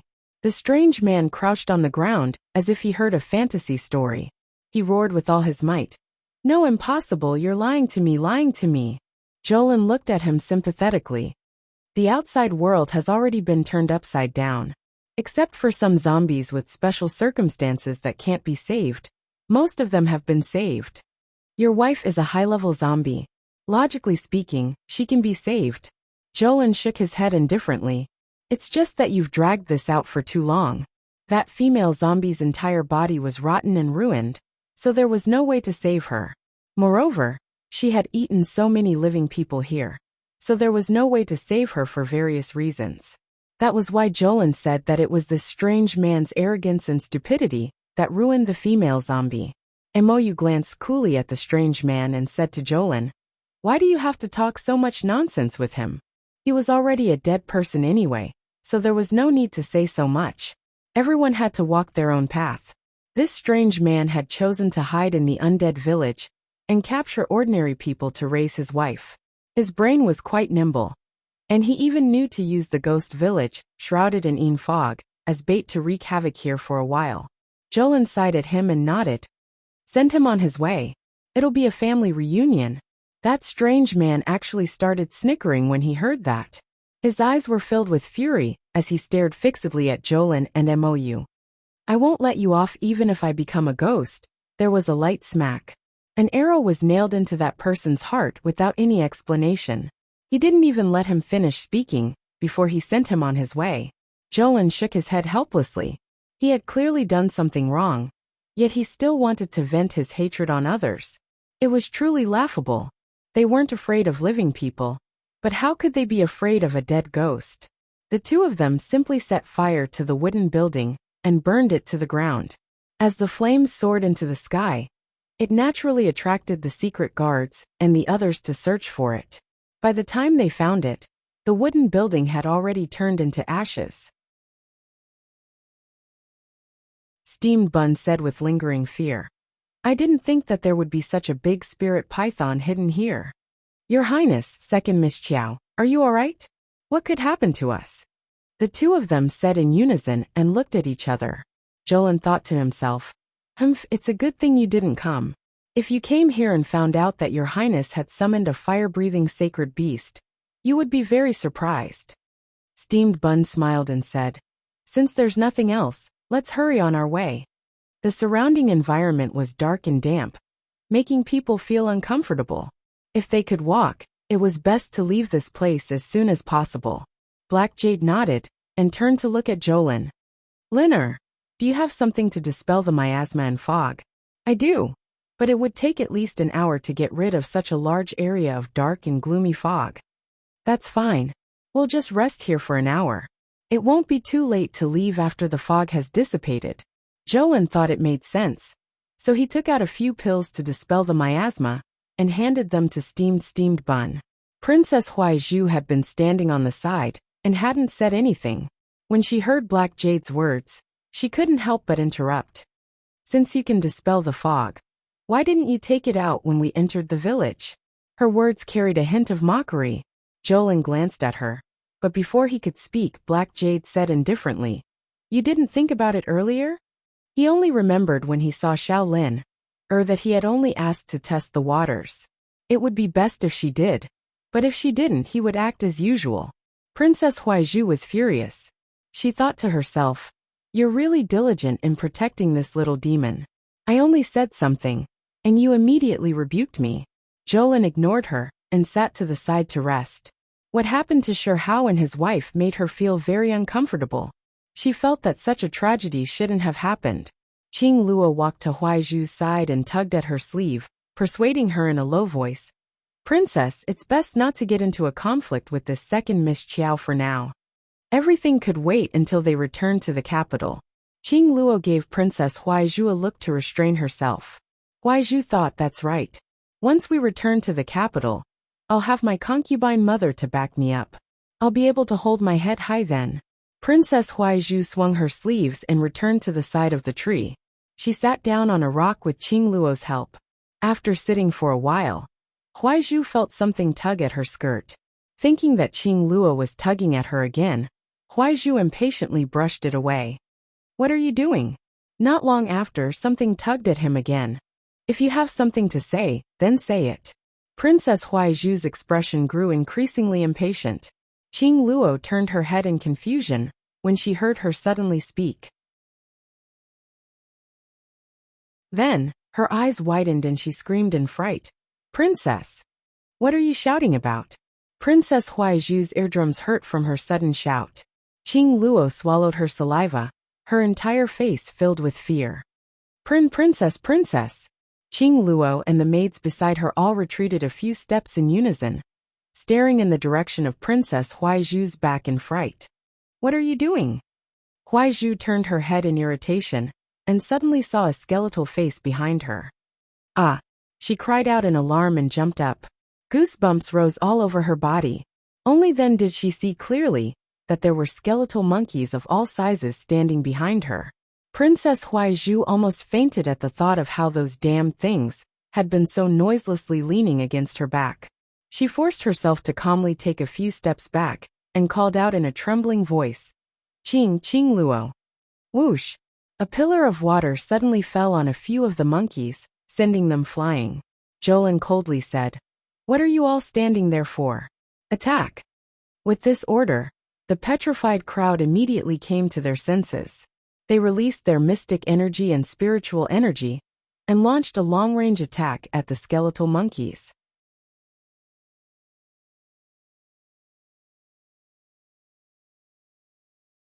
Chapter 57-75. The skeleton monkeys jumped up in groups and climbed onto the maids of the Horde Kingdom, tearing them apart. Some maids screamed in horror as they rolled on the ground. Their heads were smashed open by the monkeys' punches and kicks. These monkeys were actually not strong, but they looked a little scary. Everyone was caught off guard, and several people fell into their hands. When they reacted, they saw the maids of the Horde Kingdom being dragged into the forest by the monkeys, squeaking and screaming. Jolin shouted, "Save them." Everyone sent out waves of spiritual energy at the monkeys. Qing Luo supported Princess Huaizhu and retreated, her face turning green. She stuttered. "Why are there so many damn things here? The fog in this forest is thick. There's nothing here." Jolin felt that this maid was very strange. Everyone who was standing here, more or less, had a bit of profound strength. When faced with danger, wouldn't they be able to resist, hiding at the side and waiting for help? If they were not rescued in time, would they be dragged into the depths of the fog and eaten by the monkeys like those maids who had been captured? These zombified monkeys were extremely strong. They attacked them in groups of a dozen or so. Although their attacks were not very strong, they had the advantage in numbers. Jolin glanced over and saw that there were skulls and monkey heads everywhere. There were at least 1,000 of them. "Let's go," Black Jade ordered, and everyone followed him into the dense fog. Along the way, they slaughtered many skeleton monkeys, but their ears were filled with the screams of the Horde Kingdom's maids. Everyone could not help but shake their heads. They only told them to keep up, and did not bother with them. In the face of danger, whose life was not more important, at least, Black Jade was unwilling to lose his subordinates for these idiots. Fortunately, these monkeys only looked scary in numbers. In reality, they only knew how to throw and beat, which was not enough for the many mystic and spiritual cultivators. Everyone fought as they moved forward. Soon, they were out of the encirclement of the skeleton monkeys and saw the village entrance in the distance. Black Jade subconsciously grabbed Jolin's hand and pulled him out of the village. Princess Huaizhu was surrounded by people. She ran until she was out of breath and could not help but clutch her chest and gasp for air. Jolin looked back and couldn't help but shake his head. It was fine if he had a poor foundation in martial arts, but if he couldn't even run for his life, then what kind of future would he have? Her elder sister had once told her that if her cultivation wasn't as good as others, she should at least have the ability to escape and some self-defense skills. This Princess Huaizhu was probably too well protected by the Hoarding Kingdom. She was clearly a mystic cultivator, but she couldn't even kill a low-end zombie.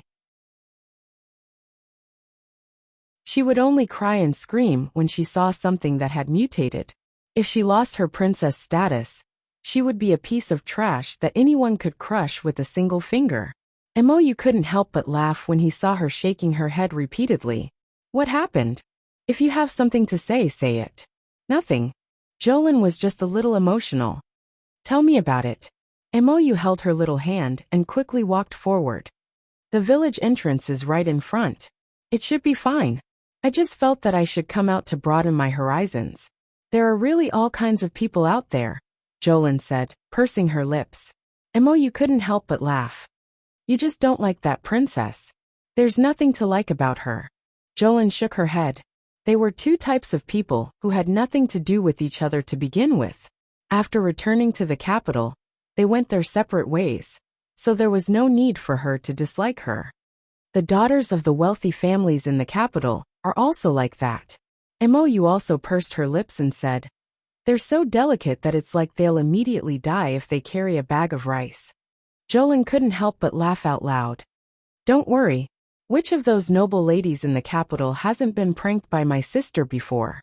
Now that my sister is back, they'll probably take a detour when they see my sister." Mou couldn't help but laugh out loud when she recalled those past events. Thinking about it, she really felt aggrieved for her old father. Back then, every time the officials were invited to a banquet, as long as the crown princess attended, there would be no good banquets and no good gatherings. In the end, when the officials saw the young crown princess, their hair would stand on end. I remember that group of people later said that every time before attending a palace banquet, they had to stay at home and eat 2 buns before going. Otherwise, they wouldn't be able to eat their fill. Jolin laughed out loud. "That's right. After 3 rounds of drinking, there's bound to be trouble. There'll definitely be someone who doesn't have eyes to provoke my sister. Her sister wasn't a pushover. She would hit whoever came, and hit both pairs." The two of them chatted about interesting things, and Shaolin danced in front of them. Huaizhu, who was surrounded in a circle, was filled with disgust. She glared at their backs and said sourly, "How can there be so much to talk about? The two of them had endless things to talk about when they were together. They talked about all sorts of things that had happened in the past. She really didn't know what to talk about. "Ah, princess, be careful," a maidservant cried out in alarm. Suddenly, a monkey that had escaped the net jumped down from above their heads. A skeletal face was about to press against Huaizhu's neck. Huaizhu was so frightened that she screamed again and again. She pushed the maidservant who had warned her over and into the monkey's arms. The skeleton then punched down, immediately smashing the pitiful palace maidservant's head. When everyone saw red and white fall down, they were so frightened that they pissed their pants and fled in all directions. Huaizhu scrambled forward, screaming as she ran, "Your Highness, Your Highness!" Mou and Jolin were just talking about interesting things when they turned around while holding hands. They saw her running towards them in a sorry state with her hair disheveled and tear-stained face. Behind her, there was also a skeleton monkey covered in human blood, chasing after her relentlessly. "How dare you!" Imperial bodyguard Steamed Bun stepped forward and pulled out his sword to block in front of the disheveled Huaizhu. The sword in his hand fell, and the skeletal monkey's large head was chopped off by Imperial bodyguard Steamed Bun. It rolled to the side and never moved again. Huaizhu looked as if she was scared stiff. She knelt on the ground with a plop, her entire body so soft that she couldn't even get up. Jolin couldn't help but mutter, "Trash." It wasn't that Jolin looked down on those with low mystic strength, but this Princess Huaizhu, from the inside out, including her heart, was crippled. If she hadn't pushed that palace maidservant to block the skeletal monkey, how could she have died? She only needed to send out a burst of mystic energy to send the skeletal monkey flying. However, she didn't. She could only scream and push her subordinates to their deaths. He really couldn't understand why those idiots by her side still followed her. This person didn't care about the lives of the people around her at all. Probably in her eyes, these palace maidservants were as lowly as grass. It was their good fortune to be able to sacrifice their lives for the princess. Jolin's eyes flashed with a trace of sternness.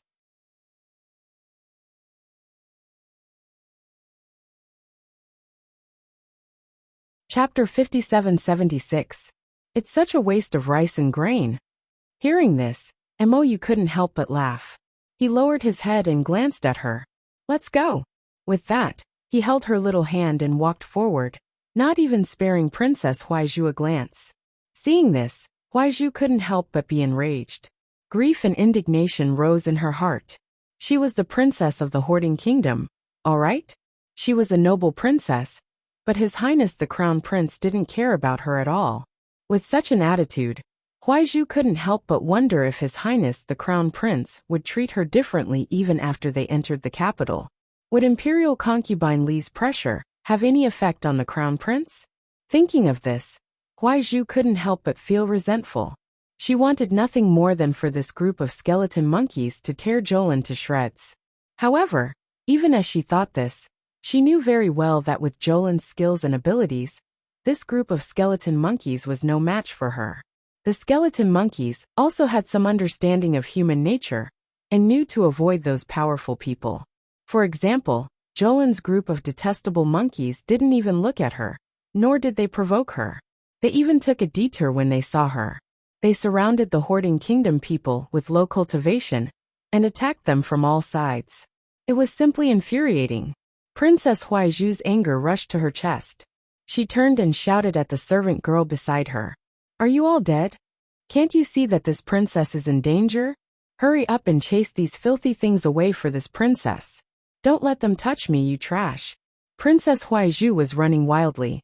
In a moment of carelessness, she tripped over a rock and fell to the ground. She hurriedly reached out and grabbed Qing Luo. Qing Luo was tripped by her. Seeing this, he hurriedly helped her up. "Princess, are you all right?" "Princess!" Qing Luo cried out in alarm.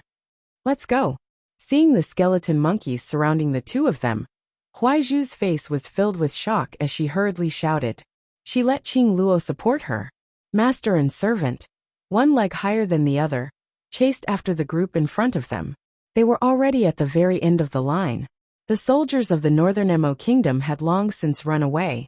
Even the guards and palace maids by the princess' side had fled when they saw that something was wrong. The two of them had no one to turn to for help. The remaining few soft and delicate palace maids were even more useless to them. Seeing that no one was coming to save him, he had no choice but to think of a way to save himself.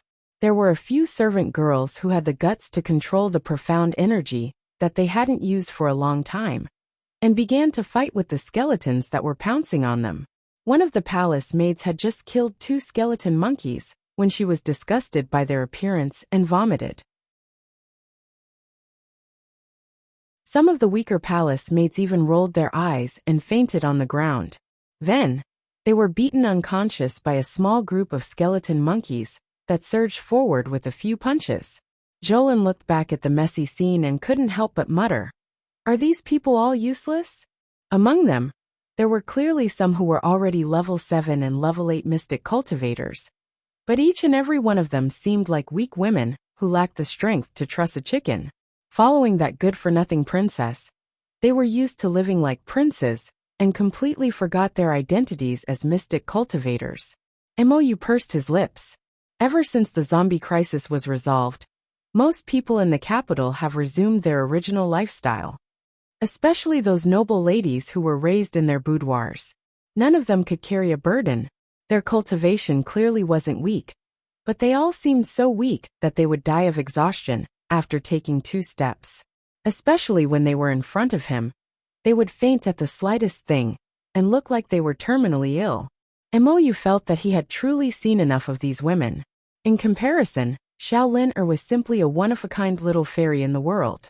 Those delicate and pretentious women couldn't be mentioned in the same breath as her at all. They couldn't even compare to a single strand of her hair. Nowadays the world was slowly improving. Song and dance were flourishing, and the country was prosperous, and the people were at peace.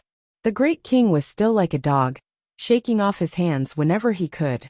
Every now and then, he would want to take his noble consorts out for sightseeing.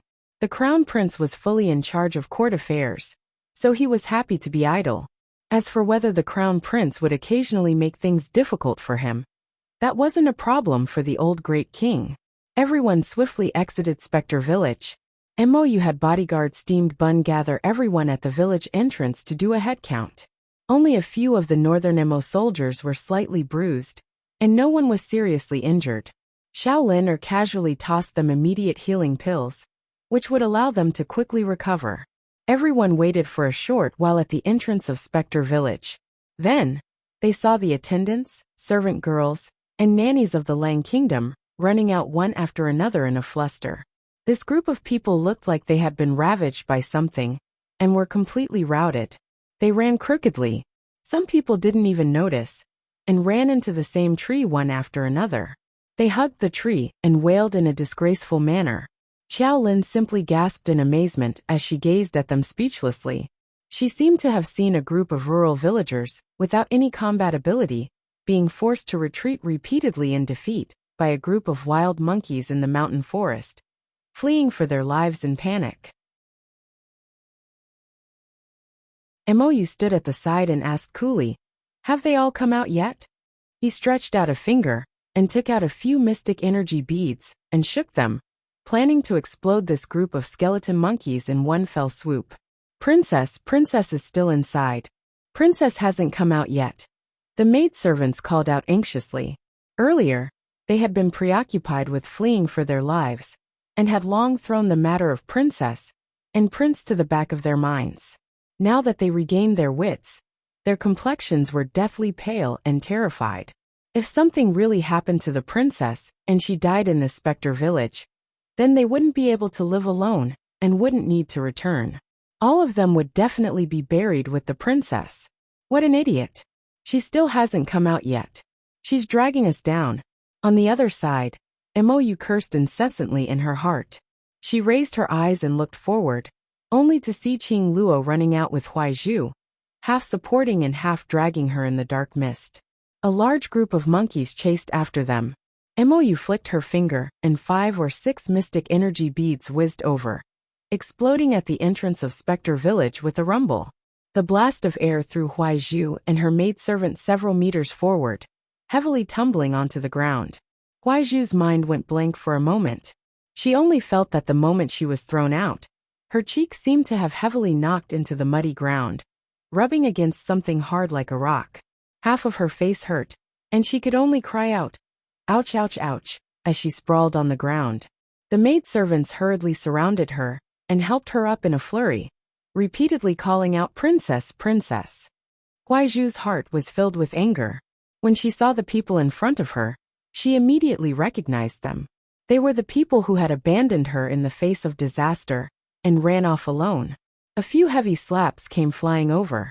Huaiju shouted angrily, "Heartless dogs, I'll deal with you guys when we get back."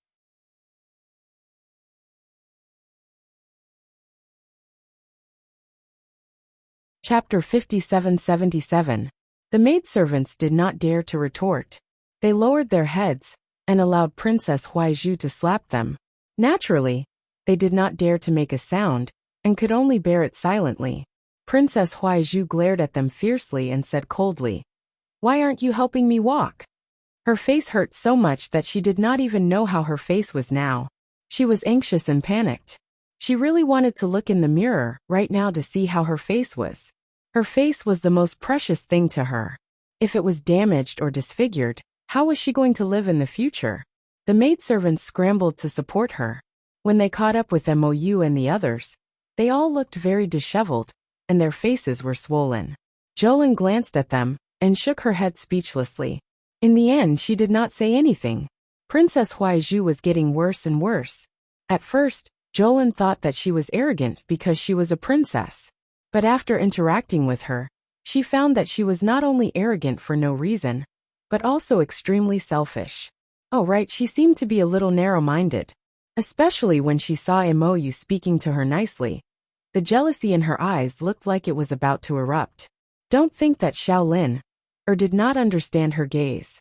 It was an extremely angry and hateful gaze. It was really baffling. Given her and Mou's life and death friendship, even 100 Huaiju could not compare to it.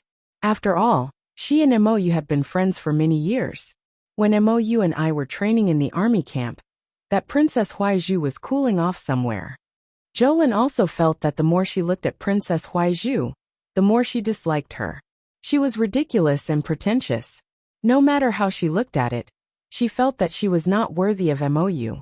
Although Mou was usually a little unreliable, when he was reliable, he was really reliable. Jolin turned around and saw Mou instructing guard Steamed Bun in a low voice to inform the local guards to come and clean up the battlefield in Ghost Village. His instructions were meticulous and well organized. It seemed that Mou had really matured over the years.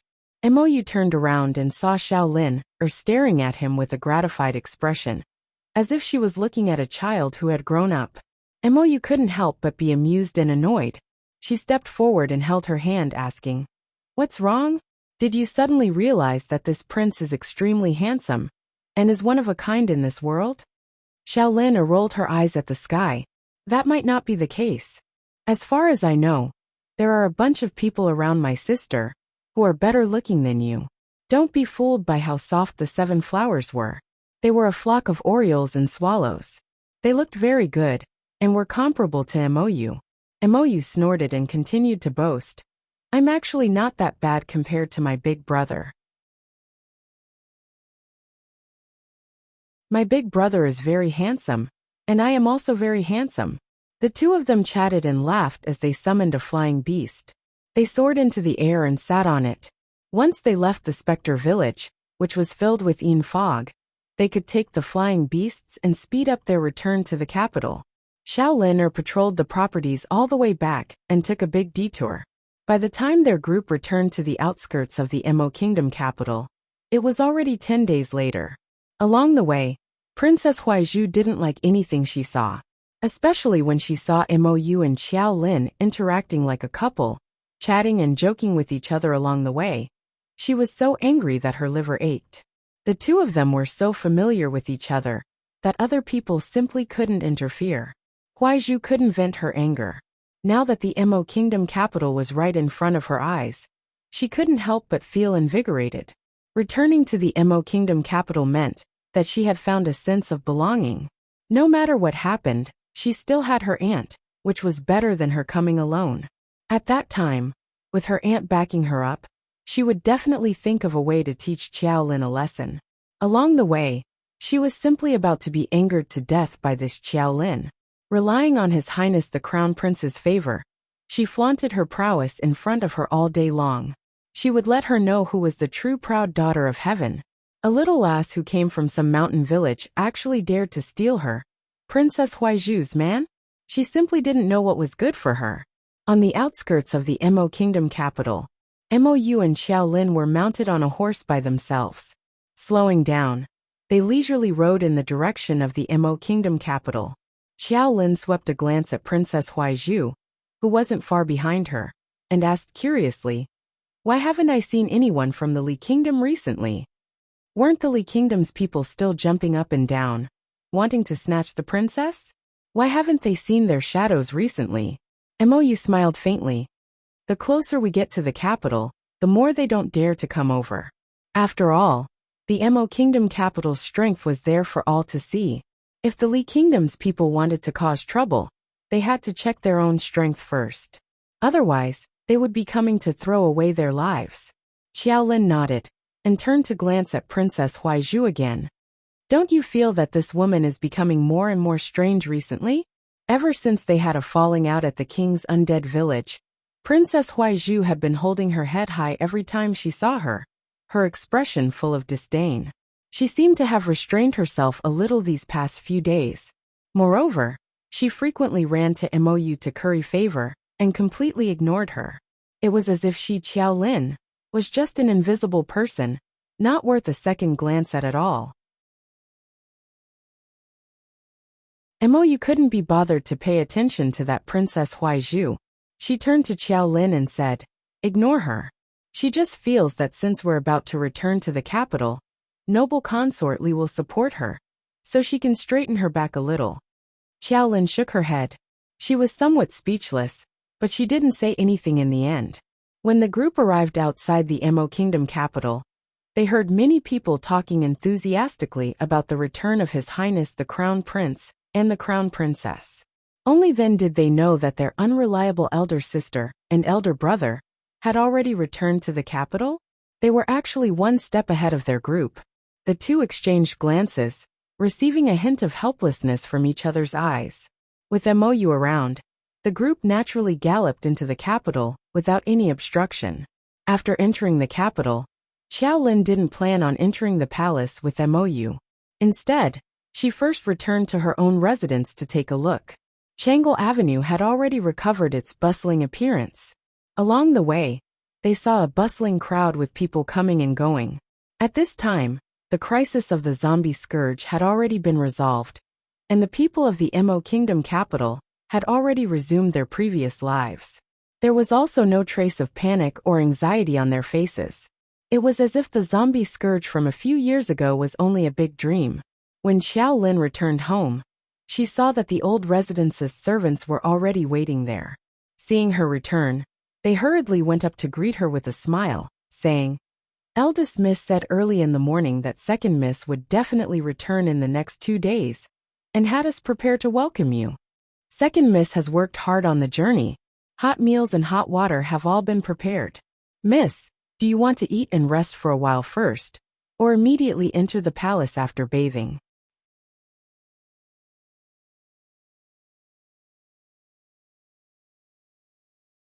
Chapter 5778. Jolin smiled and waved her hand. "There's no need for such trouble.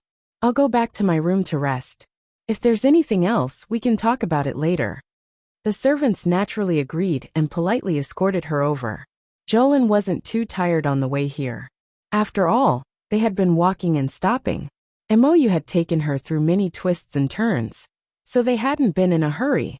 Moreover, with her current physique, she wouldn't be too tired, even if they traveled for 3 to 5 days without rest. Jolin didn't mention it again. Moreover, when Xiao Mu and her entourage returned to the palace, they naturally alarmed everyone from top to bottom. The two of them first went to visit Empress Dowager Meng. After chatting for a while, they rushed to visit Empress Zhao. Thus, the old king carried the dignity of a father and waited left and right in his bedchamber. He waited all the way until the evening lanterns were lit. But he still didn't see his son and daughter-in-law, bringing his precious grandson over for the old king to take a look. The old great king couldn't hold it in anymore, and hurriedly had someone prepare a carriage. He planned to go to Empress Zhao's brilliant Sun Hall to see what was going on. He didn't expect that as soon as he stepped out of the door, he would see a group of carriages with beaded curtains and luxurious canopies approaching. Imperial concubine Li from Pearlflower Palace gracefully got off the carriage and bowed to the old great king. She said in a delicate voice, "Greetings to the great king." The old great king's eyes narrowed into a straight line. "Beloved concubine, why are you here?" This concubine heard that the former crown prince and crown princess have returned to the palace. "I thought I should come and see them." As she spoke, a trace of surprise appeared in her eyes. "What? The couple didn't come to visit the great king?" The old great king coughed lightly, a trace of embarrassment appearing on his face. She really touched a sore spot. Imperial concubine Li covered her mouth with a cloud-embroidered handkerchief and revealed a shocked expression. This concubine has also heard of the former crown prince and crown princess behavior. Rumor has it that those two are very powerful people. Who would have thought that even the great king would not be taken seriously? When the old great king heard this, he was immediately displeased. Usually, Imperial concubine Li was soft and gentle, but today, she actually slandered his son and daughter-in-law in front of him. The old king expressed that these words were extremely unpleasant to hear, and his countenance immediately sank. Li Ruiying had a smug look on her face. She thought that the great king had been moved by her words, and had developed a grudge against the former crown prince and the crown princess. Unexpectedly, the great king flicked his sleeves and stepped onto the carriage. He angrily said, "Set off, we're going to the brilliant Sun Hall." He actually swaggered off just like that, ignoring her completely. Li Ruiying was dumbfounded. She had never seen the great king drag her here, without saying more than a few words. Was the great king angry at her? Imperial concubine Li was so angry that her steps swayed slightly. A middle-aged palace maid beside her hurriedly reached out to support her. She sighed and advised, "Your Highness, didn't this servant already tell you that the great king's love for his son is obvious to all? It's truly unwise for you to slander those two in front of the great king. Those two have prominent statuses now, so it's best to befriend them. Even if we don't become friends, there's no need to become enemies."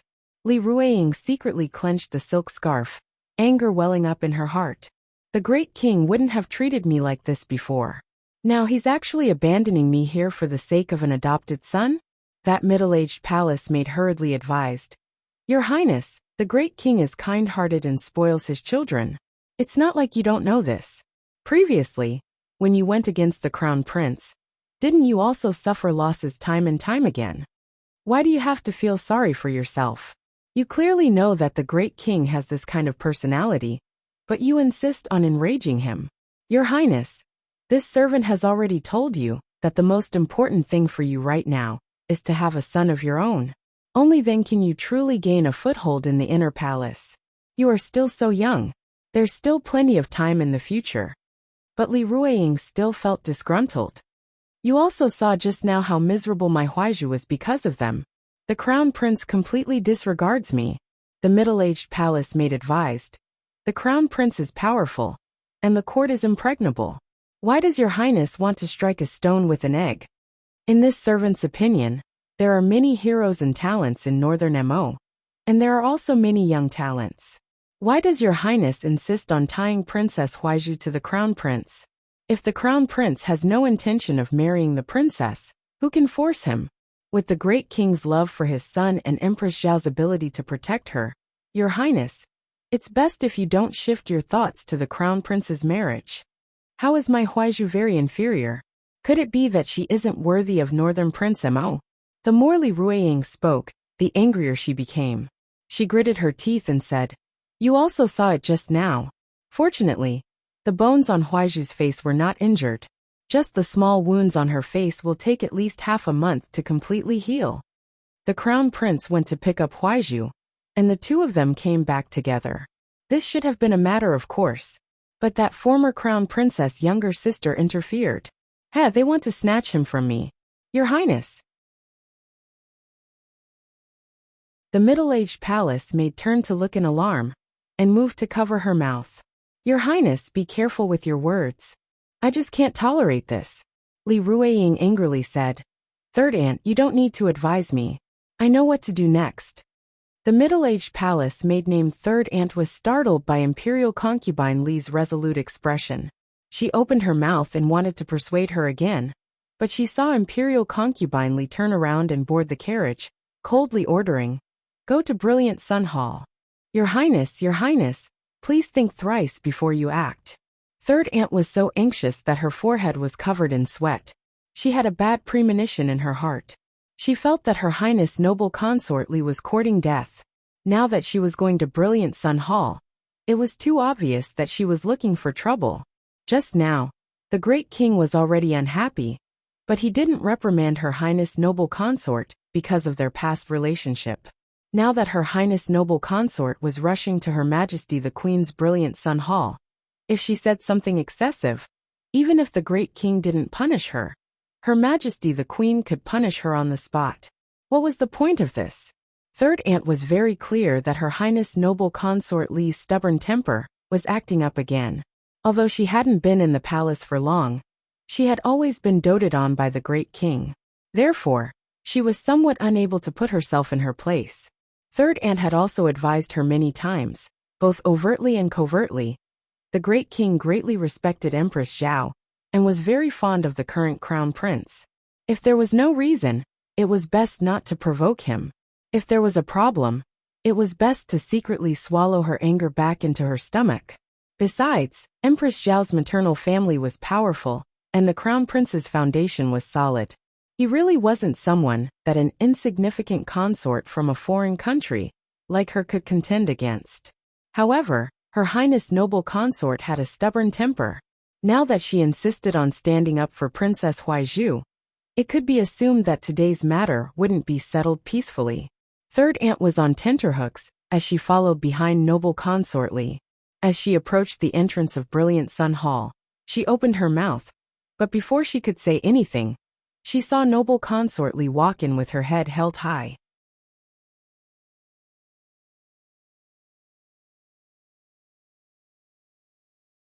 Chapter 57-79. The Brilliant Sun Hall was filled with laughter.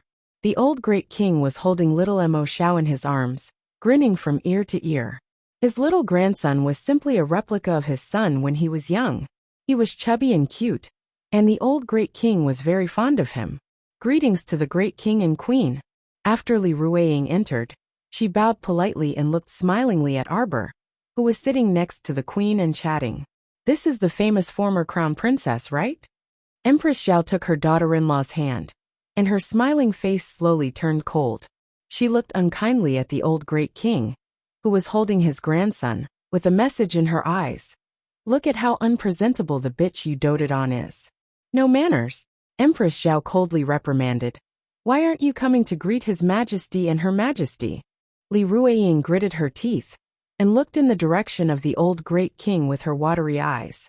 As the great king's favorite concubine, she was the concubine mother of the former crown prince and crown princess.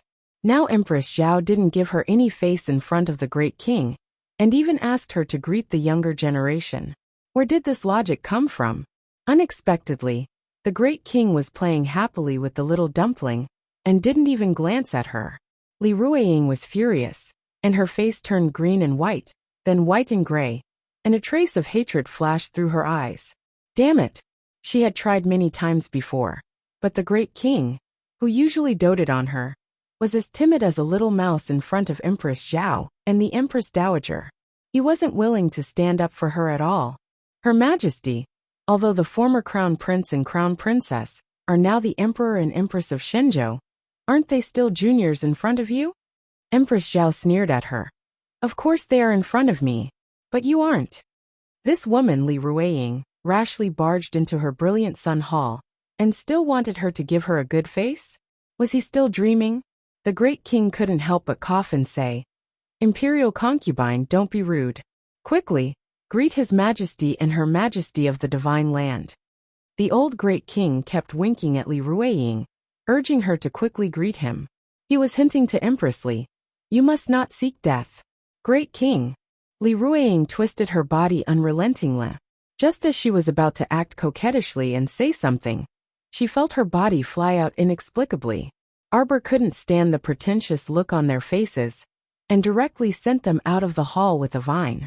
Li Ruiying rolled onto the stone floor outside the door. Only then did she realize that someone had actually chased her out of the door. Your Highness.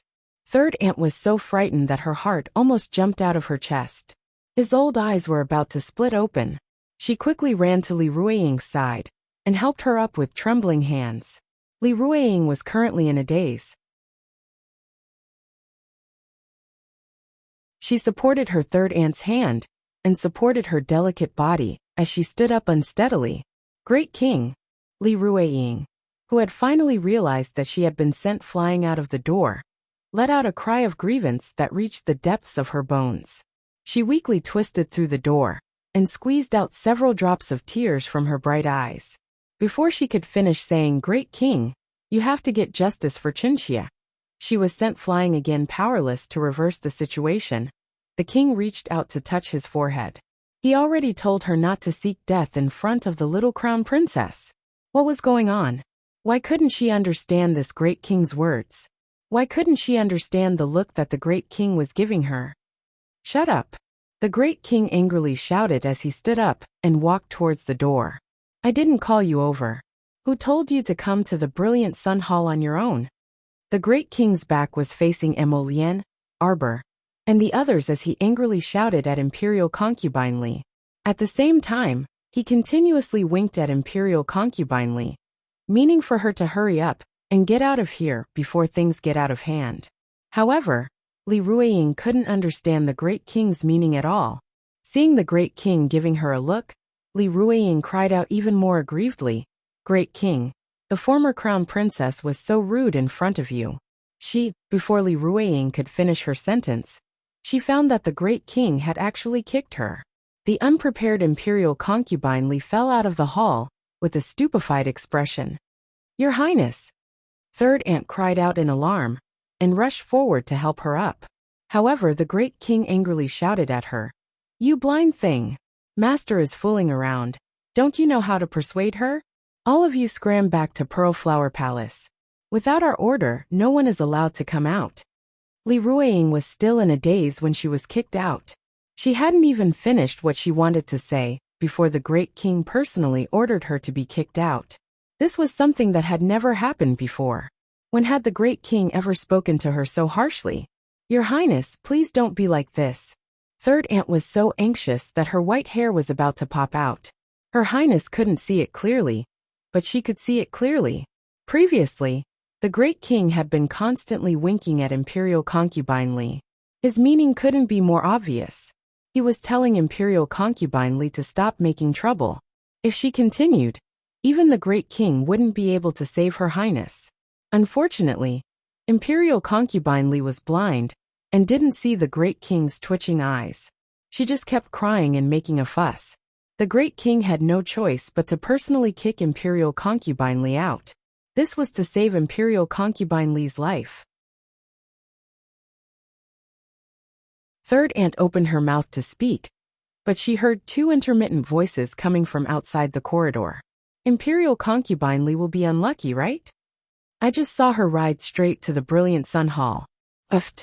The young crown princess definitely won't allow her to be so impudent. Li Ruiying clenched her fists in anger. How could a few palace mates casually criticize her master behind her back? Speaking of which, when Imperial Concubine Jing fought with the young crown princess, she couldn't last more than a few moves. How pitiful. I heard that in the end, not even her bones were left.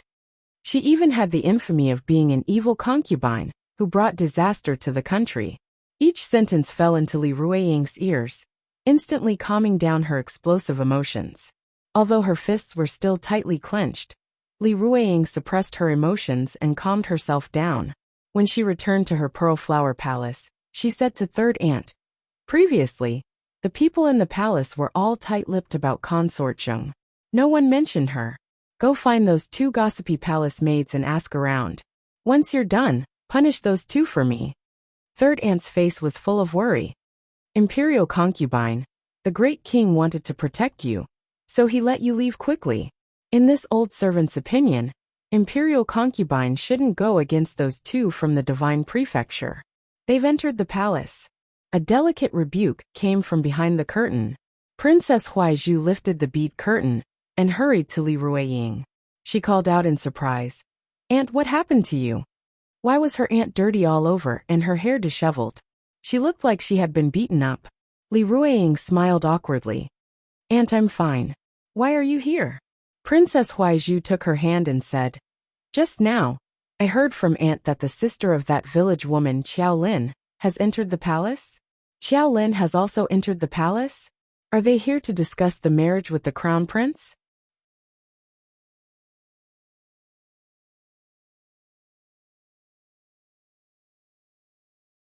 Chapter 5780. Li Ruiying looked embarrassed. She didn't know how to explain it to her niece. She hadn't even said a few words before she was kicked out. Thinking of this, she was still angry, but she calmed down a lot. Princess Huaizhu tugged at Li Ruiying's sleeve and said coquettishly, "Aunt, I heard that the Empress Dowager is holding a banquet tonight to welcome them. What do you think?" Li Ruiying's expression changed, and her eyes darkened. Even her niece, who had just entered the palace, knew about the Empress Dowager's banquet, but the news didn't reach her. Obviously, she wasn't invited. The more Li Ruiying thought about it, the angrier she became. She pushed third aunt. "Go out and ask around. I want to know the truth."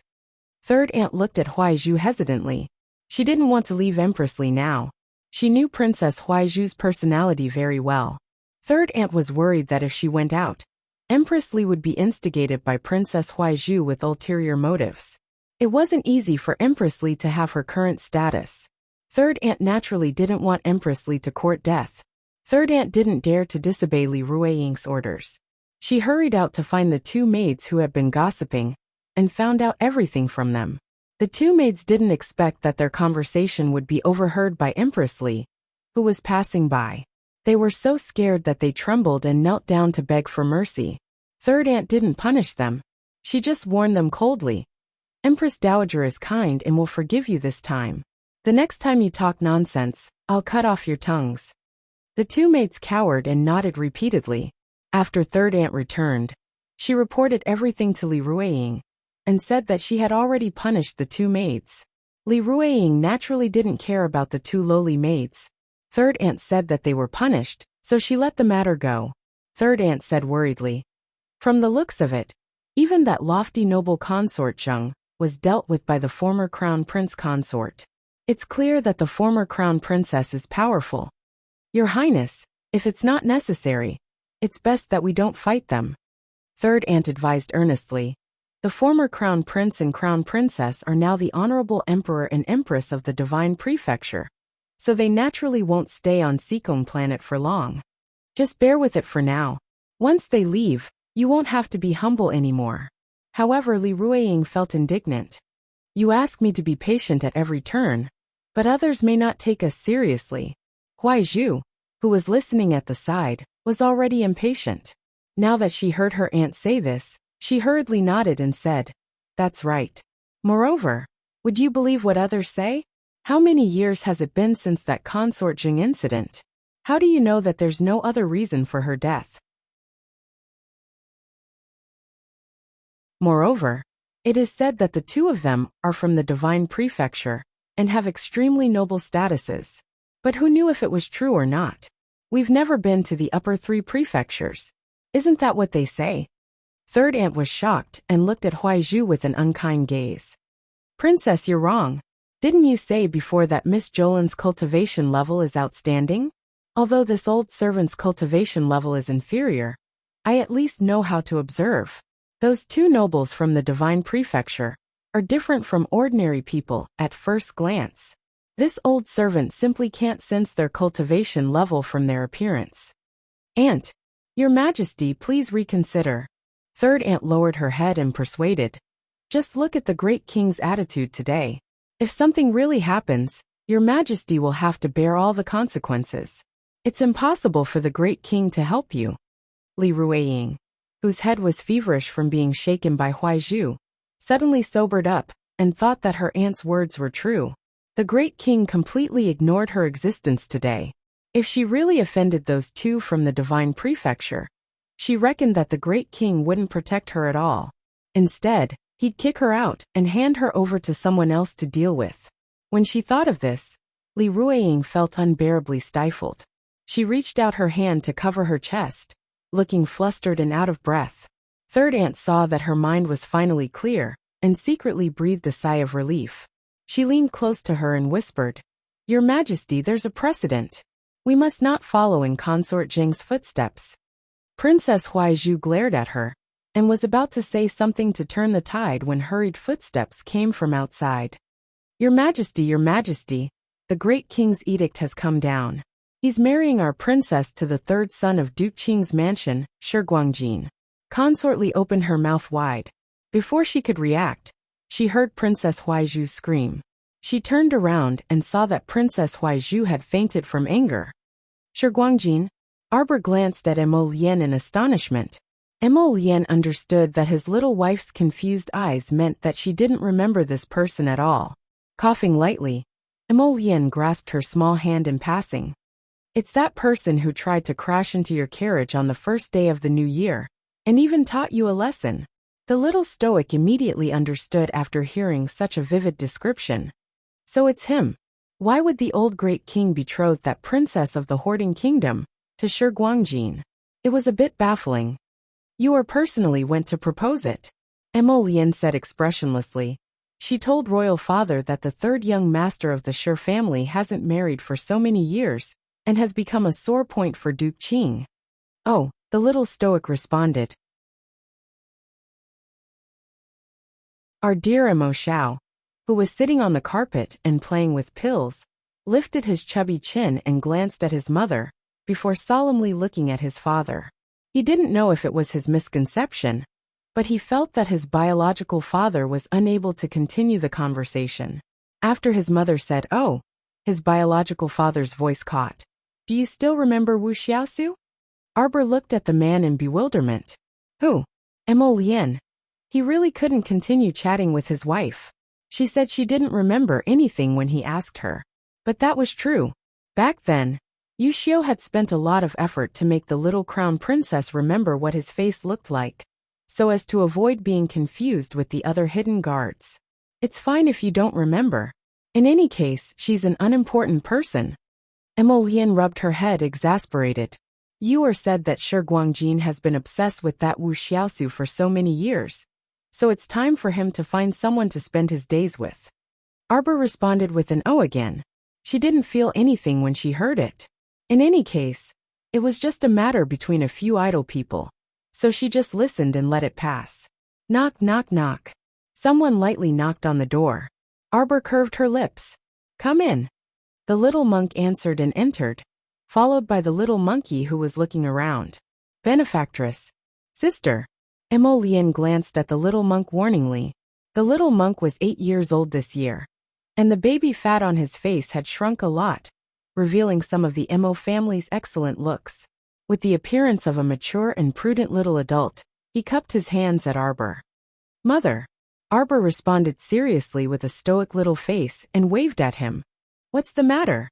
"Mother, I plan to go out alone and gain experience all over planet Seikong. I think I can also gain some experience." The little monk couldn't help but wrinkle his nose as he spoke. "But the little monkey insists on going with me." The little monkey reached out and punched his bald head. "Did I discuss it with you? I'm ordering you to go with me as your little monkey's aunt." Emo Lien. Little Emo Xiao tumbled and crawled over. He sprawled on the ground and hugged the little monk's calf, repeatedly calling out, big brother, take me with you." A bit of awkwardness appeared on his empty little face. What was going on? He was going out alone, and there were more and more people. Arbor's little face was taut as she forcibly suppressed her smile. She raised her hand to rub the little monk's bald head. "Why did you think of going out to gain experience? It's better to travel 10,000 miles than to read 10,000 books. The world is so big, I want to see it." "Emo Lien, look at you, you're just too free." The little monk clasped his hands together and looked like an old man. Following by father and mother's side, A baby eagle will never grow up. On the side, little Mo Xiao looked at him with adoration and nodded like he was pounding garlic. Mo Lian grumpily pulled her son up from the ground. Go play somewhere else, there's no place for you. Wait until you stop wetting the bed. Then you can learn from your big brother. Little Mo Xiao's eyes widened. When did I wet the bed? Before he could finish speaking, he was thrown onto the bed by his tyrannical father and rolled around. Ba. The little monk nagged. Benefactress, take care of your bandit husband. Arbor. The little monkey on the side almost laughed out loud. He hopped in front of Arbor and swung her arm. Little big sister, let us go. Kong Kong wants to go out to gain experience, so there won't be any danger if I accompany him. On Seacombe Planet, with their strength, they could do whatever they wanted. Of course, there wouldn't be any danger. Arbor just couldn't bear to part with him. We're going to the Holy Region in a while. Don't you plan to go with us? Kong Kong shook Little Light's head and waved his hand. Meeting is fate, parting is also fate. Benefactress, don't be sad. We'll meet again one day. Arbor wanted to hit him. You can't change your freaking habit of biting words since you were young, right? Benefactress, this young monk won't be by your side. So you have to take care of your body and take care of your bandit husband. Don't go out and stir up trouble. And don't quarrel with your bandit husband over trivial matters. MMPH. MMPH. MMPH? Kong Kong glared at Mo Lian, who reached out to cover his mouth. The two of them being so rowdy actually diluted the thoughts of parting quite a bit. Arbor rubbed the little monk's head and said lovingly, You've grown up and should have your own thoughts. Go and walk whatever path you want. You have father and mother to take care of everything. The little monk blinked his eyes before abruptly pouncing forward into Qiao Mu's embrace. Arbor rubbed his bald little head and suddenly remembered that many years ago, she knocked on the door of the ancient temple in the long sparse forest. The door opened, and an old monk stood at the door, dragging the little monk. The little monk was about 4 years old. His little face was pink and white, and his chin was round and bulging. He was very shy when he saw strangers and shrunk behind the old monk's waist. Only his bald little head peeked out to look at her curiously. It had already been many years. A baby eagle would eventually spread its wings and fly. That night, Mou came to find his elder brother and sister-in-law, and the three of them chatted for half the night. Outsiders didn't know what they talked about. They only knew that the next day, the great king's marriage edict went to the Qiao residence and was delivered to second Miss Qiao. Qiao Lin was cursing while holding the marriage edict when Mou suddenly popped his head out of the window and grinned at her. Second Miss Qiao pointed at Mou and was about to speak when the boy suddenly jumped in front of her and smiled at her mischievously. Let's get to know each other, Second Mississippi. Your future husband, Mou. Qiao Lin couldn't keep a straight face and burst into laughter. She gave him a punch in passing. If you want to be this lady's husband, you'll have to fight first. You're leaving so soon. You've only been back for 2 days. Empress Zhao grumbled as she pulled her son's hand and looked at him reproachfully. Empress Dowager Meng sat on the side with a trace of reluctance in her eyes. Mother, grandmother, you don't have to worry. It's very convenient to go to China and Seacombe Planet now. We can come back whenever we want. The old great king chuckled. That's right, that's right. You, is getting married in 6 months. At that time, my son and the others will definitely come back. Empress Zhao thought that this was indeed the case, and she felt even happier. Emolian smiled and said to Empress Zhao, Mother, don't worry. We'll come back early for yours wedding. We definitely won't miss the auspicious date. Okay. Empress Zhao agreed with a smile. Everyone chatted for a while. That afternoon, Arbor and Emolian left the capital. Qiao Lin stayed in the capital to prepare for the wedding. Arbor sent a message to Yu Xiu and the others, asking them to escort Xiao Zhongbang, Wei Ziqin, and the others back and help Xiao Lin prepare. Everyone was about to board Qi Xiao Blue Waves when they saw Arbor staring at a mountain peak not far away. What is it? Look! Jojo raised her hand and pointed at the sky. Ma Shurchen exclaimed in surprise. Ah, it's a spiritual bird? It's rare to see a spiritual beast in the lower star domain. Duan Yu looked in that direction. It seems like it. Let's go. Arbor's eyes brightened, and she soared into the sky with a whoosh, flying towards that mountain peak. Her speed was extremely fast, and she arrived at the mountain peak in the blink of an eye like a wisp of smoke. They saw a man in his early 50s with a refined appearance, dressed in a plain blue robe, commanding a group of disciples to attack that spiritual bird on the mountain peak. The fire the spiritual bird spat out was mighty and powerful. Even with so many people, they were still a bit flustered. Thankfully, that middle-aged man's cultivation was about to break through to the spiritual realm, so the situation was still under control. Arbor's eyes brightened, and she skipped over to greet him. Good person, Valley Master. What a coincidence.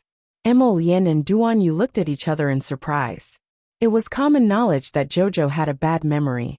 It wasn't that she had a bad memory. It was just that she was unwilling to remember the faces of many irrelevant people. So it was indeed not easy for her to remember their faces, and even call them by their names. The man called the good person Valley Master turned around in bewilderment. When he saw Arbor and the group of people behind her, his eyes involuntarily widened. You are our little junior sister? A pleasantly surprised voice came from behind the good person Valley Master. When Dan quickly ran to Arbor's side and exclaimed with a laugh, "It really is your little junior sister. You've returned? Senior sister one."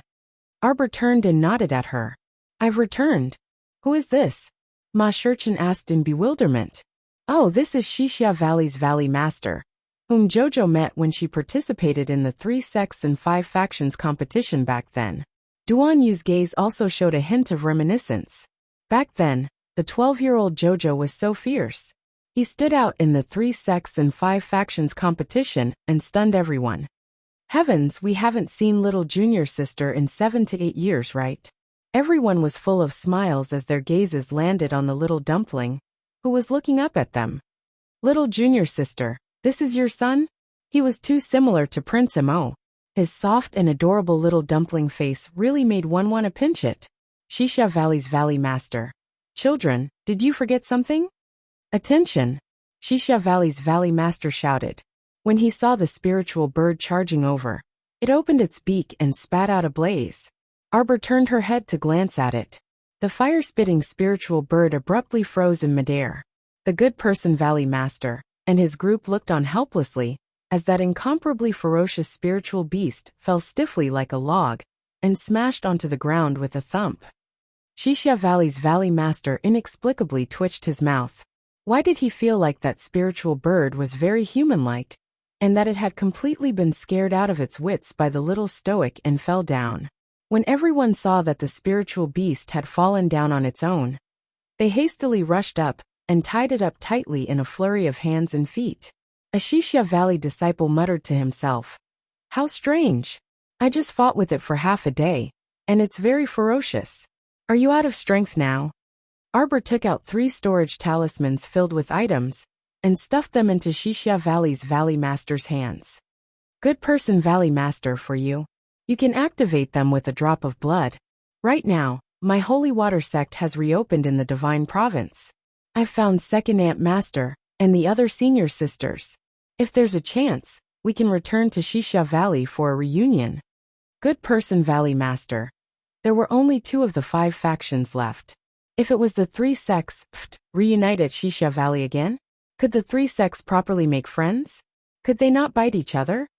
Good person Valley Master. Time is limited today, so let's part here. Let's meet again another day. Luo Jinyang nodded ruefully. After bidding farewell to the little girl and the others, even Valley Master Luo was shocked to the point of dizziness when he opened the 3 storage talismans the little girl gave him. As when Dan watched the figure of the scarlet waves gradually receding into the distance, the image of the little girl standing on Qinghuan's back seemed to appear in his mind again. Her belt fluttered as she expressionlessly cupped her fists and bowed slightly to everyone. Good person Valley Master, senior brothers and sisters of Wuxia Valley, I, Arbor, will remember today's favor in my heart. When we meet again in the future, I will definitely repay this favor. Farewell. Her lips curled into a faint smile. How wonderful. Little junior sister looked very happy right now, so they were very happy in their hearts. Several years later, Mingyasi stood at the entrance to the heavenly ice and snow region that never melted all year round, and looked up at the pure white valleys on both sides. A group of royal guards followed closely behind him, not daring to breathe loudly. As the ice lion galloped, the large group advanced into the heavenly ice and snow region to kill snow beasts. His Majesty has ordered that if we see a ferret, we must capture it alive. Everyone responded, but they couldn't help but mutter in their hearts. His Majesty comes to the heavenly ice and snow region to hunt every year, and wants to capture a small ferret alive every year. What kind of strange complex is this? Late at night that day, seeing Mingyasi standing on the mountain for a long time without returning to his tent, Guing took a robe and draped it over him. She stood beside him with her head lowered, not daring to say anything. Is there news? Guing only dared to nod and respond softly when she heard his question. Has she given birth? Guing hurriedly shook her head. Why hasn't she given birth yet? Mingyasi said angrily. What a useless man. He only gave birth to a boy after so many years. I'm afraid he can't do it. Guing was speechless. Your Majesty, whatever you say, I hope you can say this in front of His Majesty of the Divine Continent. Actually, Guing really wanted to ask this lord, after so many years, why do you keep paying attention to whether those two from the Divine Continent have a daughter or not? Whether they give birth or not has nothing to do with you, right? How would Guing know that when Mingyasi couldn't fall asleep, he would turn over and sit up, gnashing his teeth as he muttered to himself, My son, the eagle of the grasslands, will marry your daughter and avenge me. You made me heartache my entire life, so I also want you to have a taste of heartache. If you can't obtain my love, then who you marry, and how many children you have with whom, are all out of Mingyasi's consideration. A certain person carried this belief with him every day and waited year after year. He gradually had more sons, but that couple was neurotic and just didn't give birth to a daughter. Wasn't this worrying? Achoo! Arbor rubbed his small nose and poked his small head out of the pavilion to look at the two people playing chess nearby. Someone must be speaking ill of Jojo behind his back. The little stoic stared at those two people for a long time, before she couldn't resist taking out a bead and tossing it over. Emolien was just considering what to do when he caught the bead with his fingers and turned to look at her. At this time, Duan that guy slapped down his other hand with a smack, and his black piece landed on the chessboard. You cheated, Duan expressionlessly said. All is fair in war. Seeing that those two were about to start fighting again in a dogfight, Xiaomu stretched out her hand to yawn in boredom. She waved her hand at the 7 flowers, who were currently fishing in the lake. Come up after you've caught a few. We can't eat any more than that. Duan picked up the white pieces one by one from the chessboard and threw them into the box. Then he played with them. Did you find out? What exactly did that Mingyasi guy want to know? He kept sending people to them day after day, but who knew what he wanted to find out? Emolien scowled and grumpily said, To find out if we gave birth to a daughter. Duan was stunned, and his hand that was fiddling with the pieces paused. Could it be that he was a pervert? Emolien harumphed. He gave birth to so many sons and set his sights on my daughter. Bah! Not to mention that he didn't have a daughter right now. Even if he did, he definitely wouldn't give her to him. Arbor heard the word daughter when she walked into the pavilion in the middle of the lake. She blinked and asked, You guys know? What do you mean we know? The two people looked at her in bewilderment. Oh, so they didn't know. Arbor shook her small head and thought. I was wondering, I didn't tell anyone that I have a daughter? She was afraid that if she told them too early, they would act like lunatics and restrict her freedom every day. Then wouldn't she be annoyed to death? Forget it, she'd talk about it later. On the other side, Hu Shichen and the rest walked over with Mo Xiao and a basket of fresh seafood. Let's go, I'll personally cook today and give you guys a sumptuous lake seafood feast. Arbor stood up and waved her small hand. Everyone's mouths twitched, and they quickly followed behind her and called out, Jojo, I'll do it, don't be busy. Right, I'll do it. Arbor turned a deaf ear to them and strode away as if she was flying. making food you like and giving it to the person you like to eat. This was simple happiness. Everyone. Mommy, they're playing rock, paper, scissors in the back.